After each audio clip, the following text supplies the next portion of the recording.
ready?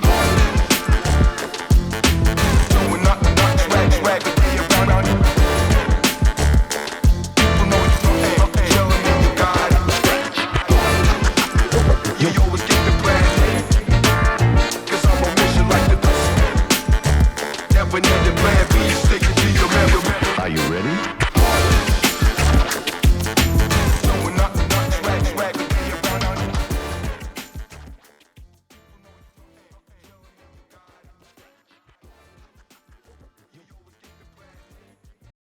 Hello and welcome everyone.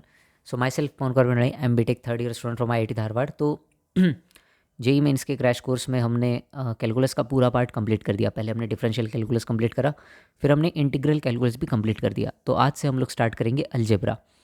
Algebra जो है हम लोग 31 तक कंप्लीट करेंगे. 7 चैप्टर अलजेब्रा के हम लोग कवर करेंगे इसमें, जिसमें से ये पहला चैप्टर है बाइनोमियल थ्योरम. इसके बाद आएगा sequences and series, quadratic equation, probability, permutation, combination, matrices और डिटरमिनेंट्स. मतलब लगभग पूरा का पूरा अलजेब्रा हम लोग कवर करने वाले हैं 31 तक. फिर 1 जनवरी से लेकर 10 जनवरी तक हम लोग करेंगे कोऑर्डिनेट ज्योमेट्री, जिसमें होगा straight line, pair of straight line, circle, parabola, hyperbola, ellipse. ठीक है. और फिर उसके बाद 5 दिनों में हम लोग करेंगे वेक्टर एंड 3D ज्योमेट्री. तो ये पूरा हमारा स्केड्यूल है, जिस स्केड्यूल को हम लोग फॉलो कर रहे हैं. काफ़ी सारे स्टूडेंट्स मुझसे पूछ रहे थे इंस्टाग्राम पर हो चाहे वो यूट्यूब के कमेंट सेक्शन में हो कि एक स्केड्यूल बता दो कि कब तक सिलेबस कंप्लीट होगा. तो इसलिए मैंने ये स्केड्यूल बता दिया. आज के लेक्चर में हम लोग पढ़ने जा रहे हैं बाइनोमियल थ्योरम. बाइनोमियल थ्योरम ये अलजेब्रा का चैप्टर है और ये बहुत ही आसान चैप्टर है. बाइनोमियल थ्योरम बहुत सारे स्टूडेंट्स इस चैप्टर को स्किप कर देते हैं. उनको लगता है कि ये कुछ अलग ही है, बट नहीं. आज का जब लेक्चर हम लोग देखेंगे उसके बाद आप लोगों को ये रियलाइज़ होगा कि बाइनोमियल थ्योरम, चाहे वो बाइनोमियल थ्योरम हो या फिर कोई अलजेब्रा हो, अगर तुम बेसिक से उस क्वेश्चन को अप्रोच करते हो ना, बेसिक से, तो कोई भी अलजेब्रा का क्वेश्चन हार्ड नहीं होता. अलजेब्रा मुझे इजी मार्क्स लगता है, फ्री मार्क्स. जेई में जो अलजेब्रा आता है ना, वो मुझे लगता है कि ये तो फ्री मार्क्स है. क्यों? क्योंकि देखो कैलकुलस वाला जो पार्ट है उससे हम लोग फैमिलियर नहीं होते पहले से, है ना. अलजेब्रा वाला पार्ट जो होता है उससे हम लोग फैमिलियर होते हैं. 10 तक अलजेब्रा का बहुत सारा टॉपिक्स हमने पढ़ रखे होते हैं, बस उसी में थोड़ा सा इंक्रीज हो जाता है हर एक चैप्टर में. तो अलजेब्रा जो है ना वो फ्री मार्क्स है. और क्वेश्चन को कैसे अप्रोच करना है, मेरा एक ही फिलोसॉफी है हमेशा कि बेसिक से किसी भी क्वेश्चन को अप्रोच करो. बेसिक जो तुम्हारे थ्योरम्स है, जो भी बेसिक तुम्हारे नोटिंग पॉइंट्स है, उससे अगर तुम क्वेश्चन को अप्रोच करेंगे ना, कोई भी क्वेश्चन हो जाएगा. और वही आज के लेक्चर में मैं तुम लोगों को दिखा भी दूंगा. ठीक है. तो चलो बाइनोमियल थ्योरम को स्टार्ट करते हैं. बाइनोमियल थ्योरम को स्टार्ट करने से पहले NTA का तुमको पता है नोटिस आया था, जिसमें मैथ्स का बहुत सारा सिलेबस उन्होंने कम कर दिया था. तो ये बाइनोमियल थ्योरम का नोटिस है, बाइनोमियल थ्योरम का सिलेबस है. तो पहला तो बाइनोमियल थ्योरम में है binomial coefficient for a positive integral index. अब तुम्हें पता है बाइनोमियल थ्योरम नेगेटिव इंडेक्स के लिए भी होता था और फिर फ्रैक्शनल इंडेक्स के लिए भी होता था. तो वो पार्ट उन लोगों ने हटा दिया है. उन्होंने मेंशन किया है नोटिस में कि binomial coefficient for a positive integral index. तो हम पॉजिटिव इंटीग्रल इंडेक्स के लिए ही पढ़ेंगे, general term and middle term और सिंपल एप्लीकेशंस. तो बाइनोमियल थ्योरम का जो सिलेबस है ना, वो इतना सा जो सिलेबस था वो इतना ही कर दिया है. तो बाइनोमियल थ्योरम को हर एक स्टूडेंट को पढ़ना चाहिए. आज के 2 घंटे के लेक्चर में पूरा का पूरा बाइनोमियल थ्योरम हम लोग कंप्लीट कर देंगे.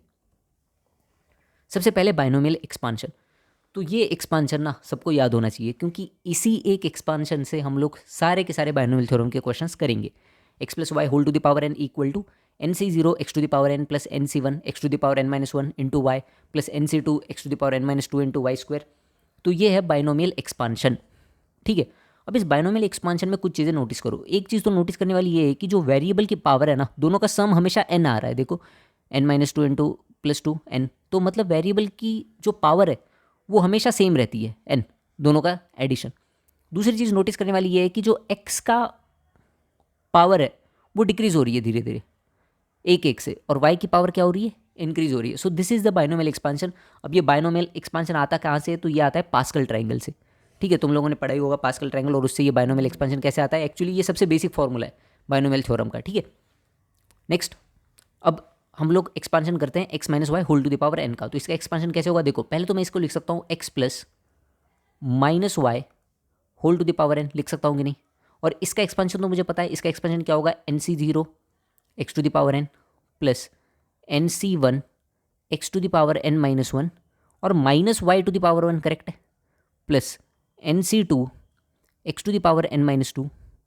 Into minus y whole square plus dot dot dot dot dot last term क्या होगी n C n minus y to the power n. तो अगर तुम देखोगे x minus y to the power n का एक्सपांशन, तो इसका एक्सपांशन प्लस माइनस ऐसा आता है n C zero x to the power n, फिर यहाँ से minus y to the power one है तो ये हो जाएगा minus n C one x to the power n minus one into y, फिर plus n C two x to the power n minus two y square, और ऐसे ही ये आगे चला जाता है। nth टर्म कैसे लिखोगे minus one to the power n n C n y to the power n.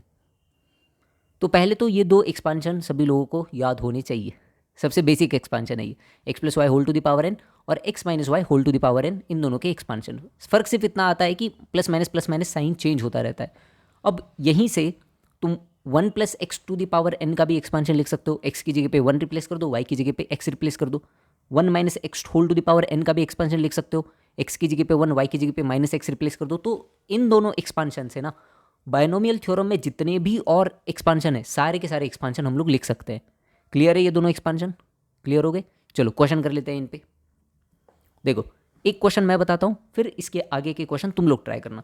तो मुझे यहाँ पे गिवन है if one plus a x whole to the power n equal to, अब जितने भी क्वेश्चन है ना इस वन शॉट में, उसमें से आधे क्वेश्चन, आधे से ज़्यादा क्वेश्चन पी वाई क्यूज़ है, और लास्ट में मैंने एक पी वाई क्यू सेक्शन भी अलग से रखा हुआ है।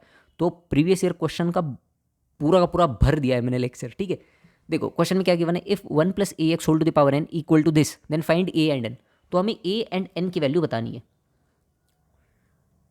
मुझे क्या गिवन है, मुझे गिवन है one plus a x whole to the power n. तो इसका एक्सपेंशन तो हमें पता है, इसका एक्सपेंशन क्या होगा n C zero one to the power n plus n C one. और one to the power one लिखने की जरूरत नहीं है ना, one to the power n या फिर one to the power n minus one क्या होगा, वन ही होगा ना हमेशा। तो n C one into a x to the power one, correct है, plus n C two a x whole square, plus ऐसे ही ये एक्सपांशन चलता रहेगा। तो हमें क्या गिवन है, देखो वन तो यहाँ से आ रहा है, सेकेंड टर्म जो है एक्सपांशन की वो एट एक्स आ रही है। इसका मतलब क्या है, इसका मतलब है कि जो n C one a x है that is equal to eight x. तो यहाँ से मुझे क्या मिल जाएगा, यहाँ से मुझे मिल जाएगा एन सी वन क्या होता है n factorial divided by n minus one factorial, so that is n, correct है, n minus one factorial into one factorial a x equal to eight x.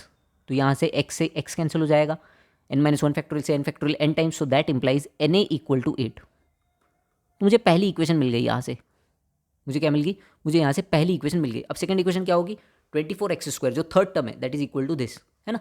So 24x square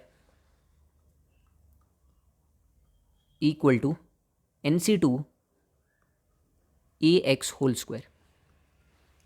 तो फिर इसको solve कर लो, दो equation दो variable, आसानी से N और ए का वैल्यू हमें मिल जाएगा। तो एन सी टू क्या होगा, एन सी टू होगा n factorial divided by two factorial into n minus two factorial a square x square equal to 24x square, correct है। तो एक्स स्क्वायर से एक्स स्क्वायर कैंसिल हुआ, यहाँ पे 24 equal to n into n minus one, है ना, n minus two factorial तो cancel हो जाएगा, divided by two a square. तो यहाँ से मुझे मिल रहा है 48 equal to n square minus n into a square, correct है। तो चलो इसी को सॉल्व कर लेते हैं आगे यहाँ पे यार। तो अगर मैं ए स्क्वायर को अंदर मल्टीप्लाई करूंगा तो मुझे मिलेगा 48 equal to n square, a square को मैं लिख सकता हूँ n a whole square, correct है, और माइनस एन ए स्क्वायर है ना तो उसको मैं लिखूंगा एन ए इंटू ए। अब मैंने ऐसा क्यों लिखा ऐसा मैंने क्यों लिखा, ऐसा मैंने इसलिए लिखा क्योंकि फर्स्ट इक्वेशन से मुझे एन ए का वैल्यू पता है, एन ए का वैल्यू कितना है 8, तो वो मैं यहाँ पे रिप्लेस कर दूंगा 48 equal to 8 square is 64 minus 8 है। तो यहाँ से 8 ए इक्वल टू क्या आएगा, 64 minus 48 24, so a is equal to 3। A का वैल्यू हमें मिल गया, ए का वैल्यू कितना आया, ए का वैल्यू आया 3। तो ए का वैल्यू अगर 3 है, एन ए इक्वल टू 8 है, एन ए इक्वल टू 8, तो एन का वैल्यू क्या आएगा 8/3। तो एन और ए दोनों के वैल्यूज हमें मिल चुके हैं। हमसे पूछा क्या है क्वेश्चन में, फाइंड ए एंड एन, तो a is equal to 3 and n equal to 8/3। कहीं पे गलती हुई है अरे 64 माइनस 48 कितना होगा 16 होगा, ओह सॉरी, तो ए का वैल्यू 2 आएगा, है ना, एन ए इक्वल टू 8 है ना, तो एन का वैल्यू होगा 4, छोटी सी मिस्टेक यहाँ पे, 8 ए इक्वल टू 16 होगा। तो क्लियर है, बस एक्सपांशन पे क्वेश्चन पूछे गए हैं जेई में, देखो सिर्फ एक्सपांशन का। अब यहाँ पे जिसको ये फॉर्मूला पता होगा एक्सपांशन का, x plus y whole to the power n, वो तो आराम से इस क्वेश्चन को करके आ गया होगा।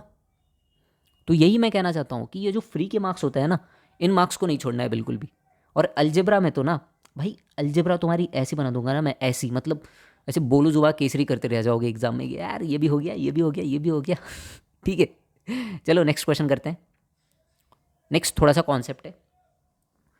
तो जो हमारा बाइनोमियल एक्सपांशन है उसके बारे में कुछ नोटिंग पॉइंट्स। पहले तो नंबर ऑफ टर्म्स कितनी है x plus y whole to the power n में, नंबर ऑफ टर्म्स। तो नंबर ऑफ टर्म्स काउंट करो यहाँ पे, देखो एन सी जीरो से स्टार्ट हो रहा है, एन सी एन तक जा रहा है, जीरो से लेके एन तक, that is n plus one terms.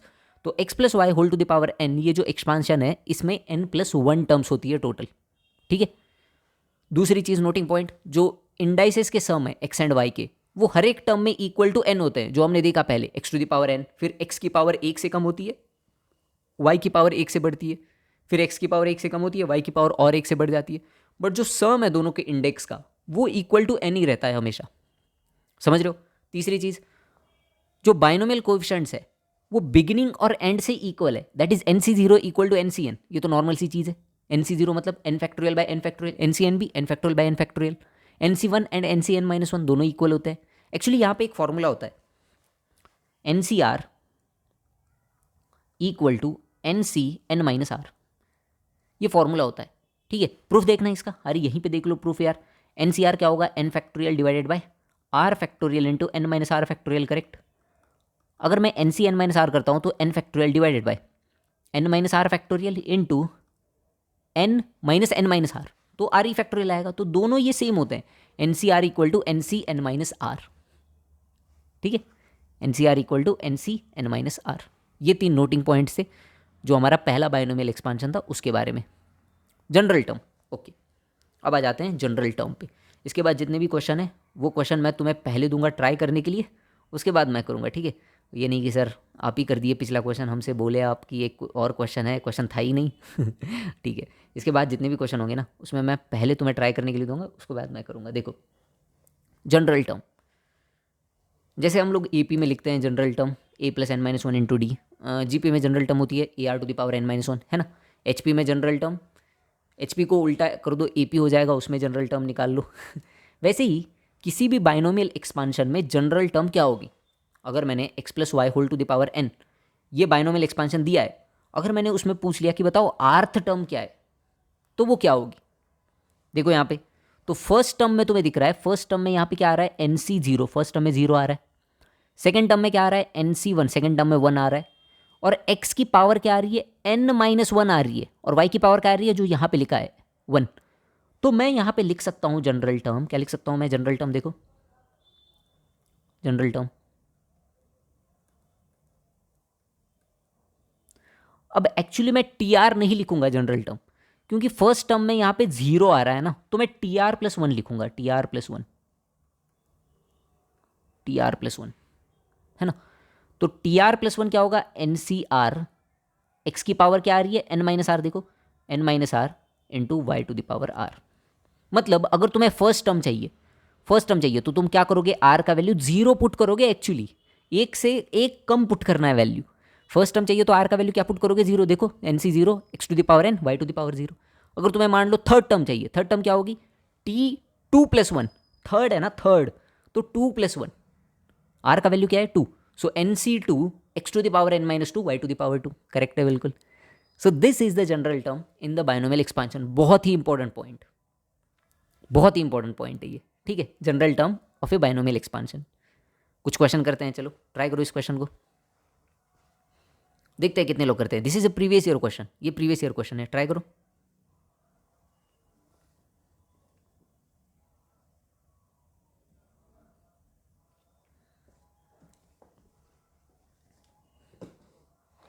कर लिया ट्राई, बहुत ही इजी क्वेश्चन। देखो क्या दिया है क्वेश्चन में हमें, क्वेश्चन में मुझे क्या गिवन है बताओ। तो क्वेश्चन में मुझे गिवन है, इस बाइनोमियल एक्सपांशन में जो फोर्थ टर्म है टी फोर, अब टी फोर को मैं क्या लिखूंगा, टी थ्री प्लस वन, क्या होगा t three plus one, n सी आर, सो एन का वैल्यू सिक्स है, देख रहे हो, so six c three x to the power n minus r. So root में जो है उसको मैं वन बाई टू लिख लेता हूँ power, so 1 divided by x to the power 1 plus ln x whole to the power मैं कर लूँगा 3 इंटू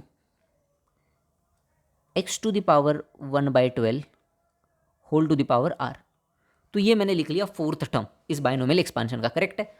और हमें क्या गिवन है, हमें गिवन है कि ये जो फोर्थ टर्म है, this fourth term is equal to 200 and x is greater than 1। तो हमें x की वैल्यू बतानी है।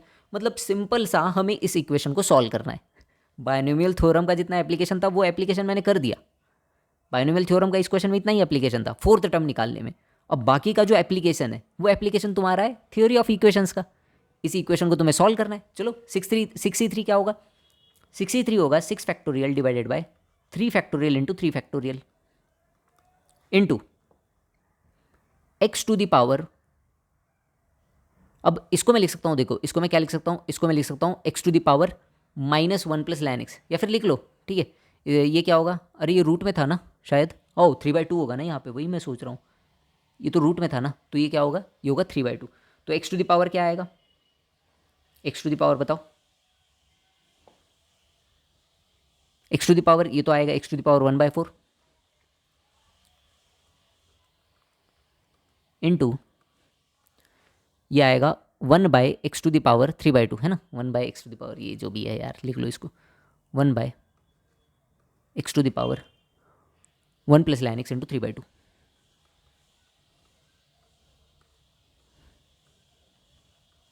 ठीक है, okay, this is equal to 200। अब बस एक इस इक्वेशन को सॉल्व करना है यार। ये क्या इतना इतना हार्ड है क्या क्वेश्चन, बताओ कितना ज़्यादा इजी क्वेश्चन है। सो 63 6 फैक्टोरियल बाय 3 फैक्टोरियल, तो 3 फैक्टोरियल से एक 3 फैक्टोरियल कैंसिल हो जाएगा, यहाँ आ जाएगा 4 into 5 into 6 divided by 3 into 2 into x to the power 1/4 into इस x की पावर को, क्या मैंने गलत लिखा है, अच्छा एक काम करते हैं, नहीं गलत नहीं लिखा, एक काम करते हैं इसको ऊपर ले जाते हैं इसका -1 कर लेते हैं पावर। देखो यहाँ पे इसको नीचे नहीं ऊपर ही लिख लेते हैं, एक काम कर लेते हैं डायरेक्टली, अपने काम को हार्ड क्यों बनाना है। इसको ऊपर ले जाएंगे, इसको ऊपर ले जाऊंगा तो मैं क्या होगा, x to the power -1 plus ln x होगा, है ना। तो उसको लिख सकता हूँ मैं x to the power 1/ln x, 1/1 plus ln x. तो इसको मैं लिख सकता हूँ, ये इसको ऊपर ले जा रहा हूँ मैं बस, और कुछ नहीं कर रहा। तो इसको मैं लिख सकता हूँ x to the power 3/2 into 1 plus ln x. Correct है, करेक्ट है, किसी को कोई दिक्कत इसमें। X to the power 3/2 into 1 plus ln x, जो भी कैंसिल आउट हो रहा है कैंसिल आउट कर दो, इक्वल टू 200। तो यहाँ से देखो 3 इंटू 2 6 कैंसिल हो गया, 5 इंटू 4 20, और 200/20 10 हो जाएगा। तो मुझे मिलेगा यहाँ पे x to the power 1/4 plus कर लेता हूँ plus 3/2 times of 1 plus ln x, ln x या फिर लॉग एक्स है यही यार, देखो लैन एक्स दिया है क्या, मे बी यहाँ पे लॉग एक्स होना चाहिए, तो मैंने गलत लिखा है question. Yes yes yes, sorry I wrote it like this, log होना चाहिए यहाँ पे, लॉग होना चाहिए। क्यों, क्योंकि राइट हैंड साइड में जो है, राइट हैंड साइड में 10 आ रहा है ना, और दोनों तरफ अब हम लॉग लेंगे ना, तो दोनों तरफ अगर लॉग लेंगे तो अगर लैन होगा वो, तो वहाँ पे दिक्कत हो जाएगी। तो इस वजह से मुझे पता चला कि हाँ मैंने क्वेश्चन गलत लिखा है, वही मैं सोच रहा था कुछ तो गलत है। So sorry for this small mistake, यहाँ पे लॉग होना चाहिए, ठीक है। सो 3/1 plus log x, log x, log x कर लो, लैन एक्स नहीं लॉग एक्स है वो, बेस 10, क्योंकि मुझे दिखा ना राइट हैंड साइड में 10 बन रहा है, तो मैंने सोचा यहाँ पे लॉग ही होना चाहिए ठीक है। अब क्या करो, अब दोनों तरफ लॉग लॉग ले लो, लॉग टू द बेस 10। तो अगर लॉग टू द बेस 10 लोगे तो राइट हैंड साइड तो बन जाएगा 1, और लेफ्ट हैंड साइड में क्या आएगा, ये बाहर आ जाएगा 1/4 plus 3/2 times of 1 plus log of x to the base 10 into into क्या आएगा, log x to the base 10, है ना। दोनों तरफ मैंने लॉग ले लिया। अब अगर लॉग ले लिया तो लॉग की प्रॉपर्टी क्या है, पावर बाहर आ जाती है ना, तो यहाँ से पावर क्या आ गई बाहर। हाँ हो गया यार इक्वेशन सॉल्व। अब यहाँ पे क्या करना है, बस बस यहाँ पे ये जो log x to the base 10 है इसको टी मान लो, log x to the base 10 जो दिख रहा है उसको क्या मान लो, टी मान लो। तो अगर मैं इसको टी मानूंगा तो मेरी इक्वेशन क्या बन जाएगी, मेरी इक्वेशन बन जाएगी 1/4 plus 3/2 into 1 plus t into t equal to 1। और बस इस इक्वेशन को सॉल्व कर लो, आगे जाएगा आंसर यहाँ से। तो यहाँ से अगर इस इक्वेशन को सॉल्व करोगे, this is a quadratic equation. कैसी इक्वेशन है ये? क्वाड्रेटिक। तो ऑब्वियसली क्वाड्रेटिक इक्वेशन को सॉल्व करना तो आता ही है तुम्हें। तो यहाँ से तुम्हें मिलेंगे टी के दो वैल्यूज़, ठीक है, टी के दो वैल्यूज़। तो टी के दो वैल्यूज़ हमें क्या मिलेंगे वो मैं डायरेक्टली लिख रहा हूँ, टाइम नहीं देना अपन को ज़्यादा। तो टी के दो वैल्यूज़ आएंगे -4 एंड 1, ठीक है। क्वाड्रेटिक इक्वेशन है, सॉल्व करके देख लो, टी के दो वैल्यूज़ आएंगे। कौन कौन से? एक तो आएगा -4 और दूसरा आएगा 1। अब टी के दो वैल्यूज आए -4 एंड 1। टी को हमने क्या माना था? टी को हमने माना था log x to the base 10। तो log x to the base 10 equal to -1 and 4 ना, -4 एंड 1 तो 1, and log x to the base 10 equal to -4। तो यहाँ से x के दो वैल्यूज आएंगे, एक तो आएगा x इक्वल टू 10 और दूसरा आएगा x equal to 10 to the power -4। Correct है। बट हमें क्वेश्चन में क्या गिवन है? देखो क्वेश्चन में हमें गिवन है कि x is greater then 1, x जो है वो 1 से ग्रेटर है। तो इस वैल्यू को हम लोग रिजेक्ट कर देंगे। क्यों? क्योंकि हमें बोला है क्वेश्चन में x इज ग्रेटर दैन 1। तो हमारा आंसर क्या होगा? x equal to 10। So this is a previous year question. तुम देख रहे हो ये प्रीवियस ईयर क्वेश्चन है। और क्वेश्चन में क्या करना था? बस बताओ मुझे क्या करना था क्वेश्चन में? क्वेश्चन में कुछ भी नहीं करना था। बस यहाँ पे तुम्हें बाइनोमियल की फोर्थ टर्म लिखनी थी और फोर्थ टर्म लिख के बस उसको इक्वल करना था 200 के। सो इतने ईजी क्वेश्चन आते हैं यार बाइनोमियल के एग्जाम में। और एक्चुअली उन्होंने सीरीज कंटेनिंग बाइनोमियल कोएफिशिएंट्स, जो सबसे हार्ड पार्ट होता था बाइनोमियल का, उसी को निकाल दिया। एडवांस में है, एडवांस में तो पूरा सिलेबस है, बट मेंस में उन्होंने उस पार्ट को निकाल दिया है। तो अब बाइनोमियल बहुत इजी बन चुका है। सो आई रिक्वेस्ट कि एवरीवन इस लेक्चर को कंप्लीट करो और बाइनोमियल को देखो, ठीक है। चलो नेक्स्ट चलते हैं। और एक क्वेश्चन है, ट्राई करो इस क्वेश्चन को, इजी क्वेश्चन है, बहुत अच्छा क्वेश्चन है ये भी।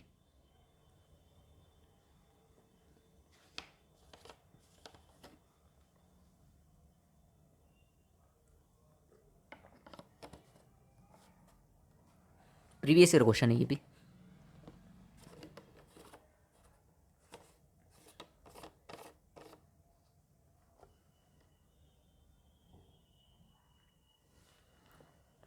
आई होप सबने पॉज करके ट्राई कर लिया होगा। अब मैं बता देता हूँ, देखो इधर बहुत ही अच्छा क्वेश्चन, और यहाँ से ना तुम्हें एक कॉन्सेप्ट सीखने को मिलेगा, ठीक है। देखो यहाँ पे हमसे पूछा है कि positive value of lambda for which the coefficient of x square in the expression is 720। मतलब लैम्डा की किस वैल्यू के लिए यहाँ से जो एक्स स्क्वायर का कोएफिशिएंट आएगा इस पूरे को सॉल्व करके वो 720 होगा। इतना क्वेश्चन है। अब कुछ स्टूडेंट्स क्या करेंगे, कुछ स्टूडेंट्स इस एक्सपांशन में एक्स स्क्वायर वाली टर्म्स ढूंढेंगे। तो एक्स स्क्वायर वाली टर्म्स अगर ढूंढोगे तो तुम कोई जनरल टर्म लिखोगे, टी आर प्लस 1 है ना, जनरल टर्म। तो टी आर प्लस 1 लिखोगे तो क्या आएगा? T r plus 1 is 10 C r into root x to the power 10 minus r into lambda by x square whole to the power r. Correct है, ये general term मैंने लिख लिया। अब इसको मैं एक्स की टर्म्स में लिखता हूँ तो क्या आएगा? ये आएगा 10 C r x to the power 10 minus r by 2 into lambda to the power r into x to the power -2r, है ना। तो अगर इसको मैं थोड़ा सा सॉल्व करूँगा तो ये आएगा 10 C r lambda to the power r into x to the power क्या होगा बताओ? 10 माइनस आर बाई 2 -2r। ये पूरा मेरे पास सॉल्व करके आया। अब कुछ स्टूडेंट क्या करेंगे, इसको इक्वल टू 2 कर देंगे, क्योंकि मुझे एक्स स्क्वायर का एक एक्सप्रेशन चाहिए, एक्स स्क्वायर का एक्सप्रेशन चाहिए, तो इसको इक्वल टू 2 कर देंगे। बट होगा क्या, यहाँ से एक्स स्क्वायर वाली टर्म आएगी, बट बाहर एक्स स्क्वायर के साथ मल्टीप्लाई होके वो एक्स टू दी पावर 4 बन जाएगी। समझो इस चीज़ को। तो अगर मुझे इसमें से एक्स स्क्वायर वाला कोएफिशिएंट चाहिए तो मुझे यहाँ से कांस्टेंट टर्म को बाहर निकालना पड़ेगा। वो कांस्टेंट टर्म इस एक्स स्क्वायर के साथ मल्टीप्लाई होके तुम्हें एक्स स्क्वायर कोएफिशिएंट वाली टर्म देगी। करेक्ट है कि नहीं करेक्ट है? तो मुझे क्या करना है, मुझे एक्स की पावर को बिल्कुल ही हटा देना है, क्योंकि एक्स स्क्वायर बाहर है, उसके साथ कांस्टेंट टर्म मल्टीप्लाई होगी तभी तो एक्स स्क्वायर वाला टर्म मिलेगा मुझे। समझ रहे हो इस चीज़ को, इस लॉजिक को समझ रहे हो? तो ऐसे क्वेश्चंस को कैसे करना है, पहले तो तुम्हें एक जनरल टर्म लिखनी है, जैसे मैंने यहाँ पे लिखा, और उस टर्म को थोड़ा सा सॉल्व कर लिया। फिर मैं देखता हूँ कि एक्स स्क्वायर वाली टर्म अगर मुझे बनानी है तो कैसे बनती है एक्स स्क्वायर वाली टर्म। एक्स स्क्वायर वाली टर्म बनानी है तो वो कैसे बनेगी, समझ रहे हो? तो यहाँ पे मुझे क्या करना पड़ेगा, मुझे यहाँ पे 10 माइनस आर बाई 2 -2r इसको करना पड़ेगा इक्वल टू 0। तो यहाँ से मुझे मिलेगा 10 minus r by 2 equal to 2r, that is 5r equal to 10, that implies r equal to 2। R का वैल्यू क्या आया 2। अब मुझे क्या चाहिए, एक्स स्क्वायर वाली टर्म का कोएफिशिएंट चाहिए। कोएफिशिएंट क्या आ रहा है देखो नीचे, 10 CR into lambda to the power r. इस एक्स स्क्वायर के साथ अगर कुछ मल्टीप्लीकेशन में होता, मान लो 5 4 3, तो वो भी मल्टीप्लाई हो जाता कोएफिशिएंट में। बट क्योंकि इस एक्स स्क्वायर के साथ कुछ भी मल्टीप्लीकेशन में नहीं है यहाँ पे, तो डायरेक्टली कोएफिशिएंट क्या आएगा, 10 CR lambda to the power r coefficient. Coefficient क्या आएगा, 10 CR lambda to the power r, that is equal to 10 C2 lambda square. अच्छा दिया है क्या coefficient, 720। Okay, 10 C2 lambda square equal to 720, 10 C2 lambda square equal to 720। और इसको बस solve कर लो, तो यहाँ से क्या होगा, 10 into 9/8 lambda square equal to 720 है ना। तो 980 है ना, 80 cancel, lambda square equal to 64, that is lambda equal to 8। -8 हो सकता है क्या लैम्डा, एक बार देखो क्वेश्चन में। पॉजिटिव वैल्यू, हाँ वही ना, क्योंकि लैम्डा स्क्वायर इक्वल टू 64 है ना, तो लैम्डा का वैल्यू 2 आ सकते हैं +-8, बट क्वेश्चन में हमें मेंशन्ड है कि पॉजिटिव वैल्यू, तो पॉजिटिव वैल्यू कितनी होगी, लैम्डा इक्वल टू 8। क्लियर है सभी को, किसी को कोई दिक्कत, यहाँ पे लिख देता हूँ, to make x square term, we need constant term from expansion, ताकि जब तुम लोग रिवाइज करो तो तुम लोगों को ये कॉन्सेप्ट समझ में आ जाए। We need constant term from expansion. Clear है सभी को, ओके चलो नेक्स्ट करो, एक और क्वेश्चन करो, ये भी बहुत अच्छा क्वेश्चन है, प्रीवियस ईयर क्वेश्चन है ये भी, ट्राई करो इस क्वेश्चन को। कोएफिशिएंट फाइंड करना है x टू द पावर -1 का।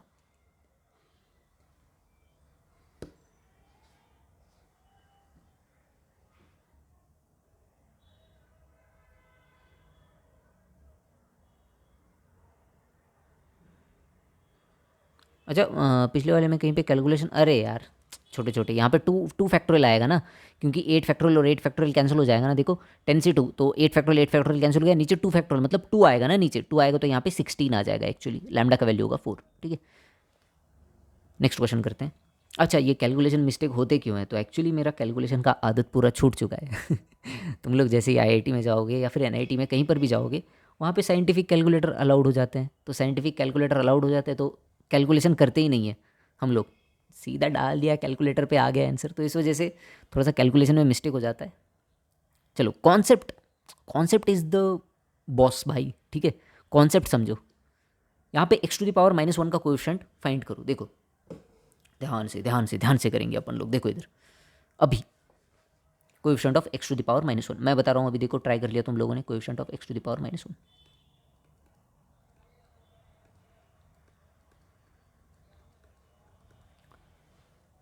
अब अगर मुझे x टू द पावर -1 चाहिए, तो यहाँ से ये जो एक्सपांशन है वो एक्सपांड होके ऐसा कुछ आएगा, ठीक है, ब्ला ब्ला ब्ला ब्ला कुछ आएगा अपना बाइनोमियल थ्योरम के एक्सपांशन से।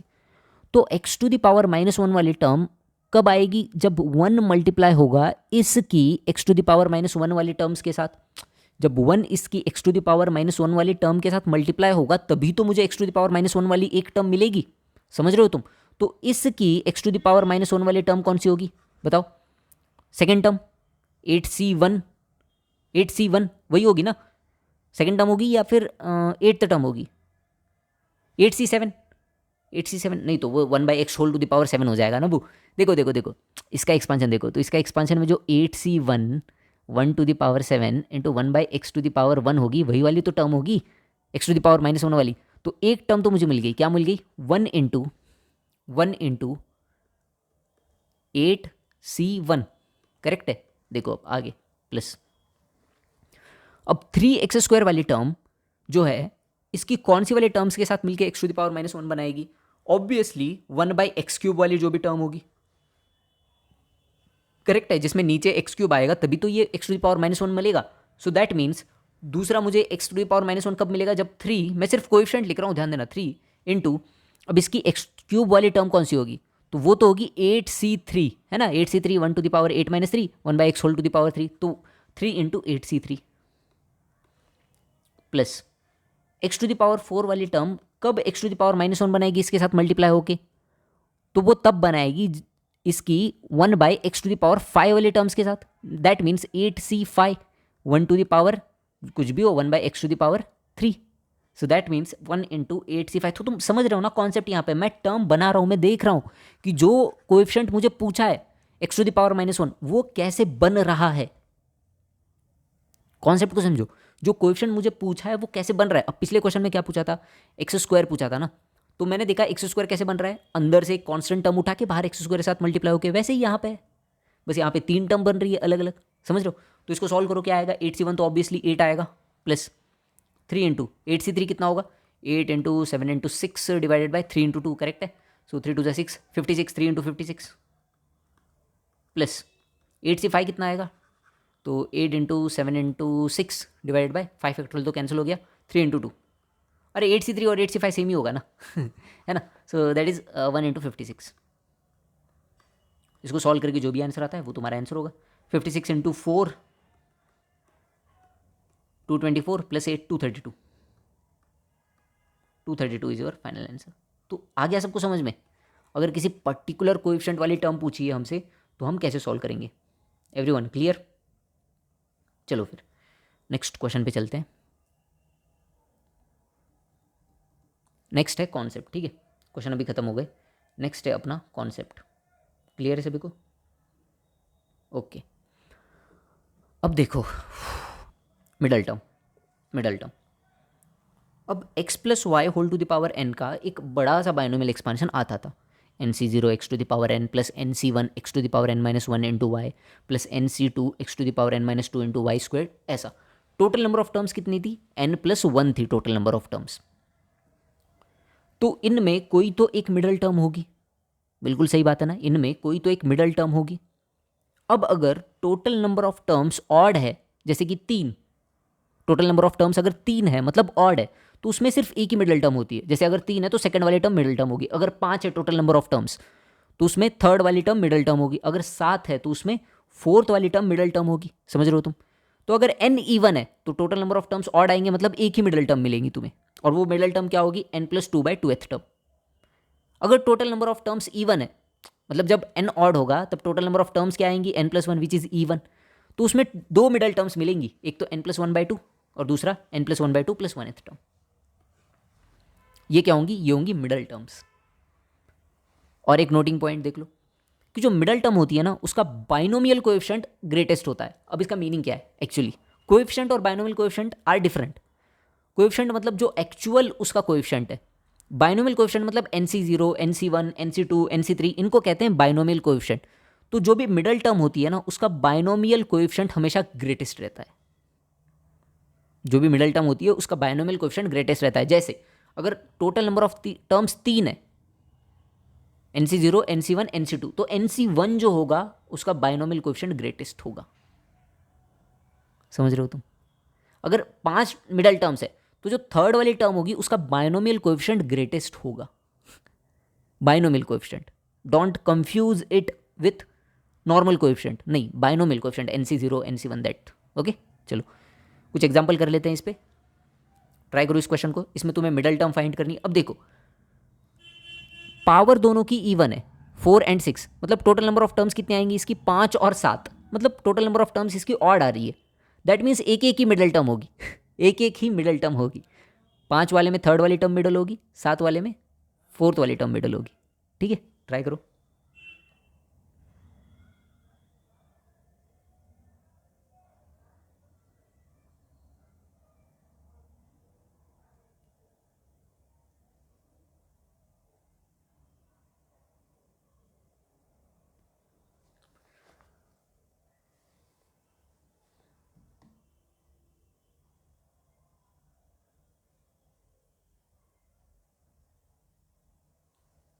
कर लिया ट्राई।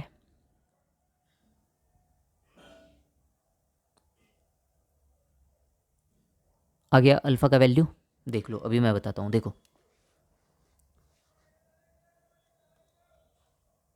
मिडल टर्म, पहले तो जो 1 + α x whole to the power 4 है, इसमें मिडल टर्म क्या होगी बताओ। अच्छा मिडल टर्म कौन सी होगी ये बताओ पहले, मिडल टर्म कौन सी होगी, है ना। तो दिया है यहाँ पे अगर n इवन है तो n+2/2th टर्म मिडल टर्म होती है।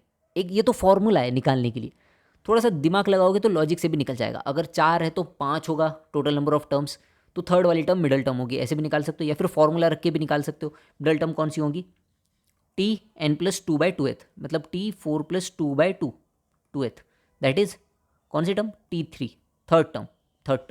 तो थर्ड टर्म क्या होगी इसकी, T2+1। अच्छा ये मत लिखना भूल जाना, काफ़ी लोग क्या कर देते हैं T3 आया ना तो NC3 कर देते हैं डायरेक्टली, विच इज़ रॉन्ग। क्योंकि हमने जो जनरल फॉर्मूला निकालना है वो TR+1 के लिए है, TR के लिए नहीं है। तो T3 अगर निकालना है तो क्या होगा, T2+1 which is equal to 4C2 1⁻², that is 1 का स्क्वायर, वो तो α x whole to the power 2, correct है। ये हो गया इसका मिडल टर्म। अब 1 - α x whole to the power 6, इसका भी मिडल टर्म निकाल लो।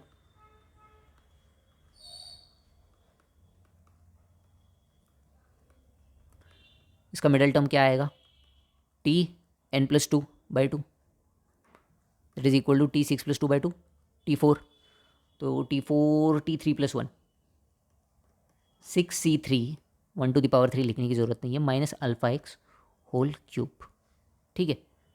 ये आ गई इसकी मिडल टर्म। हमें क्या गिवन है कि मिडल टर्म जो है दोनों की वो सेम है, that is 4C2 α x whole square. अच्छा कोएफिशिएंट सेम है या फिर the coefficient of the middle term in the binomial expansion in power of x is same, okay. 4C2 α² x², x की टर्म्स में आएगा actually answer, equal to 6C3 -1 minus लगा देते हैं, -6C3 α³ x³, ठीक है। तो यहाँ से अगर मैं सॉल्व करूँगा तो 4C2 क्या आएगा, 4 × 3/2 that is 6, so 6 α² x² equal to minus of 6C3 कितना आएगा, 6 × 5 × 4 डिवाइड बाई 3 × 2 -20, है ना, -20 α³ x³। तो यहाँ से अल्फ़ा का वैल्यू इजीली निकल जाएगा, α² को उधर भेज दो तो एक x यहाँ पे नीचे बच जाएगा और -6/20 is -3/10x। This is your final answer, -3/10x। तो कितना इजी क्वेश्चन था, कितना इजी क्वेश्चन था बताओ। कुछ था क्या इस क्वेश्चन में, कुछ नहीं था। क्लियर है सभी को मिडल टर्म का कॉन्सेप्ट, ओके। आगे चलते हैं, न्यूमेरिकली ग्रेटेस्ट टर्म और न्यूमेरिकली ग्रेटेस्ट कोएफिशिएंट, ठीक है। देखो अब इधर न्यूमेरिकली ग्रेटेस्ट टर्म और कोएफिशिएंट, अगर यहाँ पे अगर ऐसा बोला होता ना कि मिडल टर्म्स जो है दोनों का कोएफिशिएंट इक्वल है, कोएफिशिएंट, तो शायद यहाँ पे x का वैल्यू हम लोग 1 पुट कर सकते, तो मैंने डायरेक्टली x की टर्म्स में लिख दिया है, क्लियर। न्यूमेरिकली ग्रेटेस्ट टर्म और कोएफिशिएंट, अब बाइनोमियली जो कोएफिशिएंट ग्रेटेस्ट होगा वो तो हमें पता है, वो तो मिडल टर्म का होगा। अब ये एक्चुअल कोएफिशिएंट की बात हो रही है यहाँ पे, जो एक्चुअली ग्रेटेस्ट होगा। तो किसी भी बाइनोमियल एक्सपांशन में होता क्या है ये मैं तुम्हें बताता हूँ, किसी भी बाइनोमियल एक्सपांशन को करके देख लो क्या होगा न्यूमेरिकली, ओके। साइन को कंसिडर नहीं करना है, न्यूमेरिकली ग्रेटेस्ट देखना है। अगर -31 और 2 आ रहा है तो -31 ग्रेटर है। न्यूमेरिकली ग्रेटेस्ट टर्म हम लोग देख रहे हैं, साइन वाइज नहीं, पहली चीज़। दूसरी चीज़, किसी भी बाइनोमियल एक्सपांशन को अगर तुम ऑब्जर्व करोगे, तुम कर लो कोई भी एक्सपांशन कर लो और उसको ऑब्जर्व करो, न्यूमेरिकली टर्म्स इंक्रीज करती है और फिर डिक्रीज करती है, ठीक है। तो जो भी न्यूमेरिकली इंक्रीज करती है और फिर डिक्रीज करती है, तो यहाँ पे कोई 1-2 टर्म्स तुम्हें मिलेंगी जो न्यूमेरिकली ग्रेटेस्ट होंगी। तो ये न्यूमेरिकली ग्रेटेस्ट टर्म कौन सी होंगी, तो पहले तो मैं मान लेता हूँ आर्थ टर्म जो है मेरी, R+1th टर्म, R+1th टर्म को मैं क्या मान रहा हूँ, मेरी ग्रेटेस्ट टर्म मान रहा हूँ। तो ये जो R+1th टर्म वाली टर्म होगी, ये इसके पिछले वाले से भी ग्रेटर होगी और इसके अगले वाले से भी ग्रेटर होगी सॉल्व करने के लिए। तो यहाँ पे मैं फॉर्मूला लगा सकता हूँ NCR x⁻r y⁻n-r, और यहाँ पर भी मैं लगा दूंगा फॉर्मूला।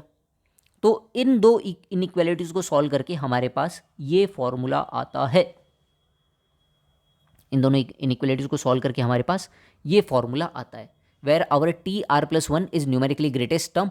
और R की वैल्यू कैसे निकालोगे, इस इनइक्वालिटी से, that is R is greater than और equal to m-1 less than equal to m, where m is n+1 divide by 1 + mod xy, where x and y are your these terms.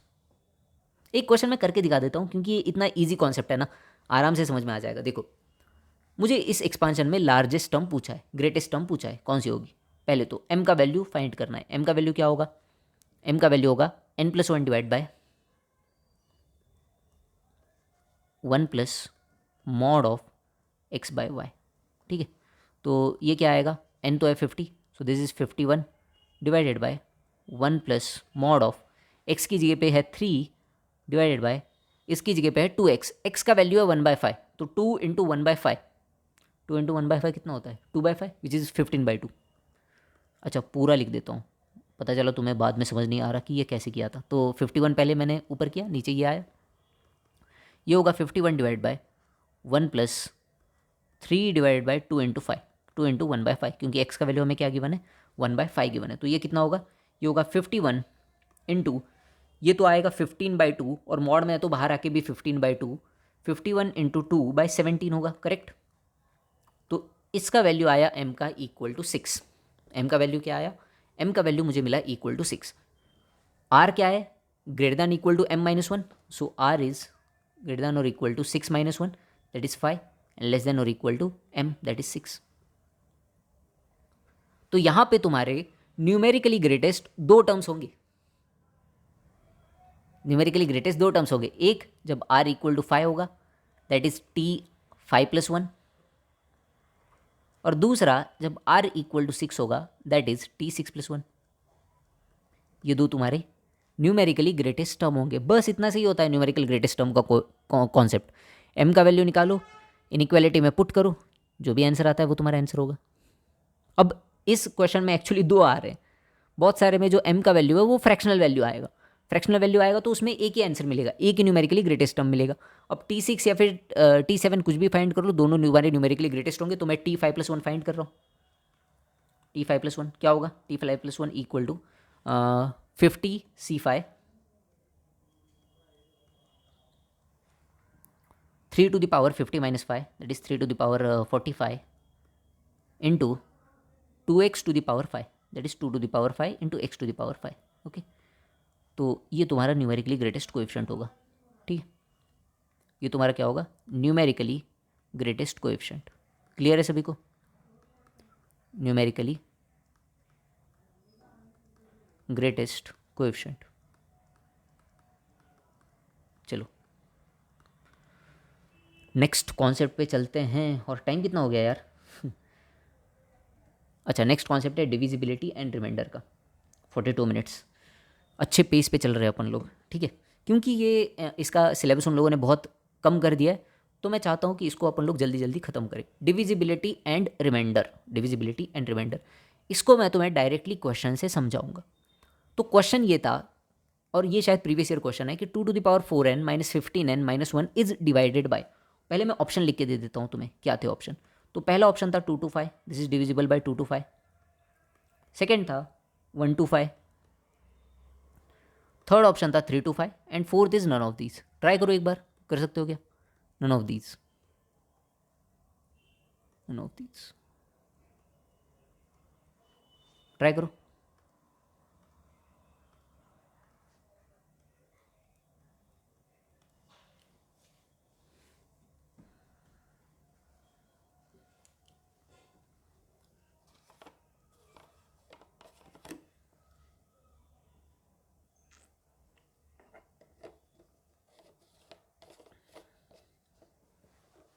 देखो first time सोचने में बहुत hard है, इसलिए मैं बता देता हूँ।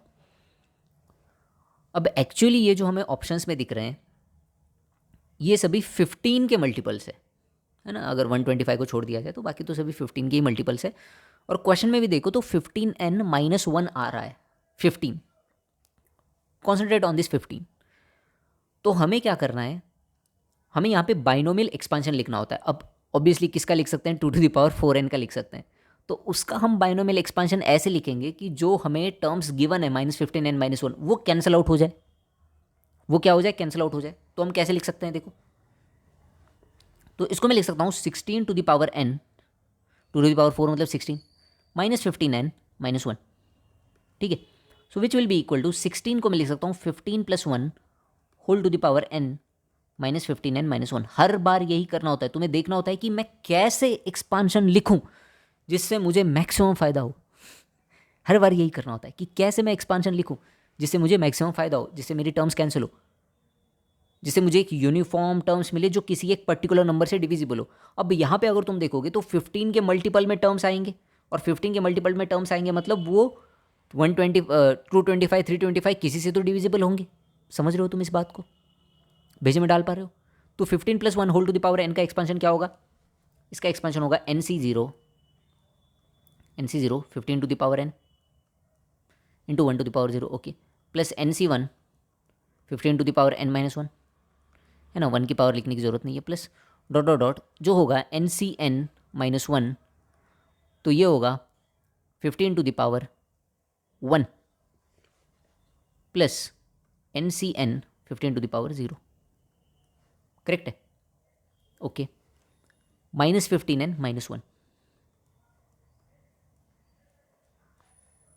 अब देखो यहाँ पे जो NCn-1 है वो तो ऑब्वियसली 1 होगा, है ना। 15 के साथ n था क्या? 15 + 1 whole to the power n, okay, NC1 plus अच्छा हाँ आ गया। जो NCn-1 है वो क्या होगा? वो n होगा। NCn-1 हो क्या? NCn-1 क्या होगा? n होगा। तो ये क्या है एक्चुअली? ये टर्म क्या है? ये टर्म तो है n into 15, that is 15n, this is 15n only. और NCn क्या होगा? 1, सो दिस इज, ये क्या है? ये तो 1 ही है। तो ये दोनों टर्म्स कैंसिल हो गई इससे। बचा क्या मेरे पास? बचाइए NC0 15 to the power n plus NC1 15 to the power n-1 plus dot dot dot कहाँ तक? NCn-2 तक, NCn-2, अच्छा NCn-2 that is NC2 only, 15 square. अब इसमें से मैंने इसको सिंप्लीफाई कर लिया, जो मुझे यहाँ पे एक्सप्रेशन गिवन था मैंने उसको यहाँ पे सिंप्लीफाई कर लिया। अब इसमें से मैं मैक्सिमम क्या बाहर निकाल सकता हूँ? 15 स्क्वायर निकाल सकता हूँ ऑब्वियसली बाहर।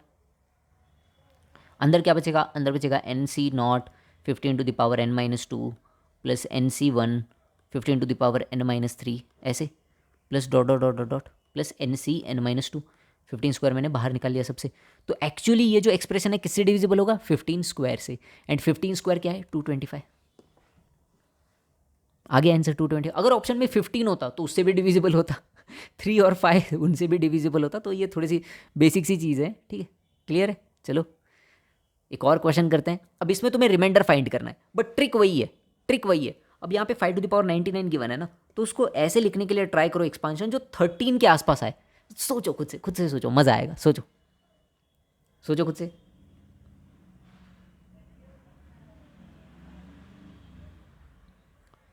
मज़ा आएगा, खुद से सोचो तो सही एक बार।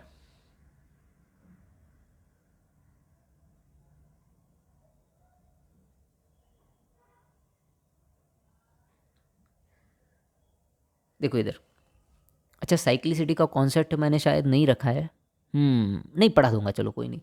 साइक्लिसिटी तो बहुत इजी होता है, यूनिट डिजिट फाइंड करना। एक्चुअली उसके ऊपर मुझे पता नहीं क्वेश्चन पूछते हैं कि नहीं अब, बट ठीक है पढ़ा दूंगा। चलो cyclicity, what is the remainder when 5 to the power 99 is divide by 13। तो अपना मोटो क्या है? अपना मोटो है ऐसे एक्सपांशन निकला, ऐसे एक्सपांशन लिखना जो 13 के मतलब फैक्टर डिविज जो भी डिवाइजर होगा, जो भी उसको बोलते हैं यार, मल्टीपल, सॉरी हाँ, जो 13 का मल्टीपल होगा उसके आसपास आया अपना। तो एक्चुअली 5 की पावर में कौन सा ऐसा तत्व है कौन सा ऐसा नंबर है जो 13 के मल्टीपल्स में आता है? सो 25 26-1, 25 को मैं लिख सकता हूँ 26-1। तो 5 टू द पावर 99 को मैं 25 की पावर में कन्वर्ट करना चाहूँगा, बिल्कुल चाहूँगा। देखो यहाँ पे आंसर, तो इस 5 टू द पावर 99 को मैं लिख सकता हूँ। अच्छा अगर 25 लिखना है तो मुझे क्या चाहिए? इवन पावर चाहिए, तो एक 5 बाहर निकाल लो ना, 5 into 5 to the power 98, correct है। तो ये हो जाएगा 5 इंटू 25 टू द पावर 49, है ना। तो इसको अब मैं लिख सकता हूँ 5 into 26-1 whole to the power 49, और इसमें लगा दो बाइनोमियल एक्सपांशन, तो ये क्या आएगा? 5 इंटू, देखो NC0 26 to the power n plus NC1 26 to the power n-1 into -1 plus dot dot dot ऐसे ही, और लास्ट में क्या आएगा? NCn-2 26 टू द पावर 2, है ना, या फिर लास्ट में ही लिख लेता हूँ, चलो ये भी लिख लेते हैं, plus NC1 26 to the power n-1, ओ नहीं 26 to the power 1 into 1 to the -1 to the power n-1। अच्छा लिखने की ज़रूरत नहीं है यार वैसे, चलो कोई बात नहीं, -1 टू द पावर n-1, अच्छा 49 है ना अपने पास, ये n क्यों लिख रहा हूँ मैं, 49 लिख सकता हूँ डायरेक्टली। रुको रुको, एक्सपांशन फिर से लिखते हैं। एक्चुअली मुझे, मैं भूल गया पावर में 49 दिया है ना, तो एक्चुअली 49 में लिख लेते हैं ना। 49 C0 26 to the power 49, correct है। प्लस नहीं, माइनस आएगा है ना। 49 C1 26 टू द पावर 48, क्योंकि -1 टू द पावर 1 हो जाएगा ना वो समझ रहे हो ना तुम। Plus 49 C2 26 to the power 47, ऐसे चलता चला जाएगा कहाँ तक, आखिर तक dot dot dot dot dot dot dot, है ना। और लास्ट में क्या आएगा 49, देखो देखो 49 C48 26 to the power 1 into -1 to the power 48, correct है। तो यहाँ पे प्लस आएगा और लास्ट में क्या आएगा, लास्ट में आएगा -49 C49 26 to the power 0 -1 to the power 49, तो वो मैंने माइनस लगा दिया, तो ये एक्सपांशन आएगा। सभी को क्लियर है ये एक्सपांशन, है ना। x minus y whole to the power n का मैंने यहाँ पे एक्सपांशन लिखा है। अब मुझे देखना है कि ये 13 से डिविजिबल है कि नहीं। तो देखो यहाँ पे ध्यान से, ये टर्म 13 से डिविजिबल है ऑब्वियसली, 26 का पावर है, ये भी डिविजिबल है, ये भी, मतलब ये यहाँ तक सभी टर्म्स 13 से डिविजिबल है, 13 से डिविजिबल है।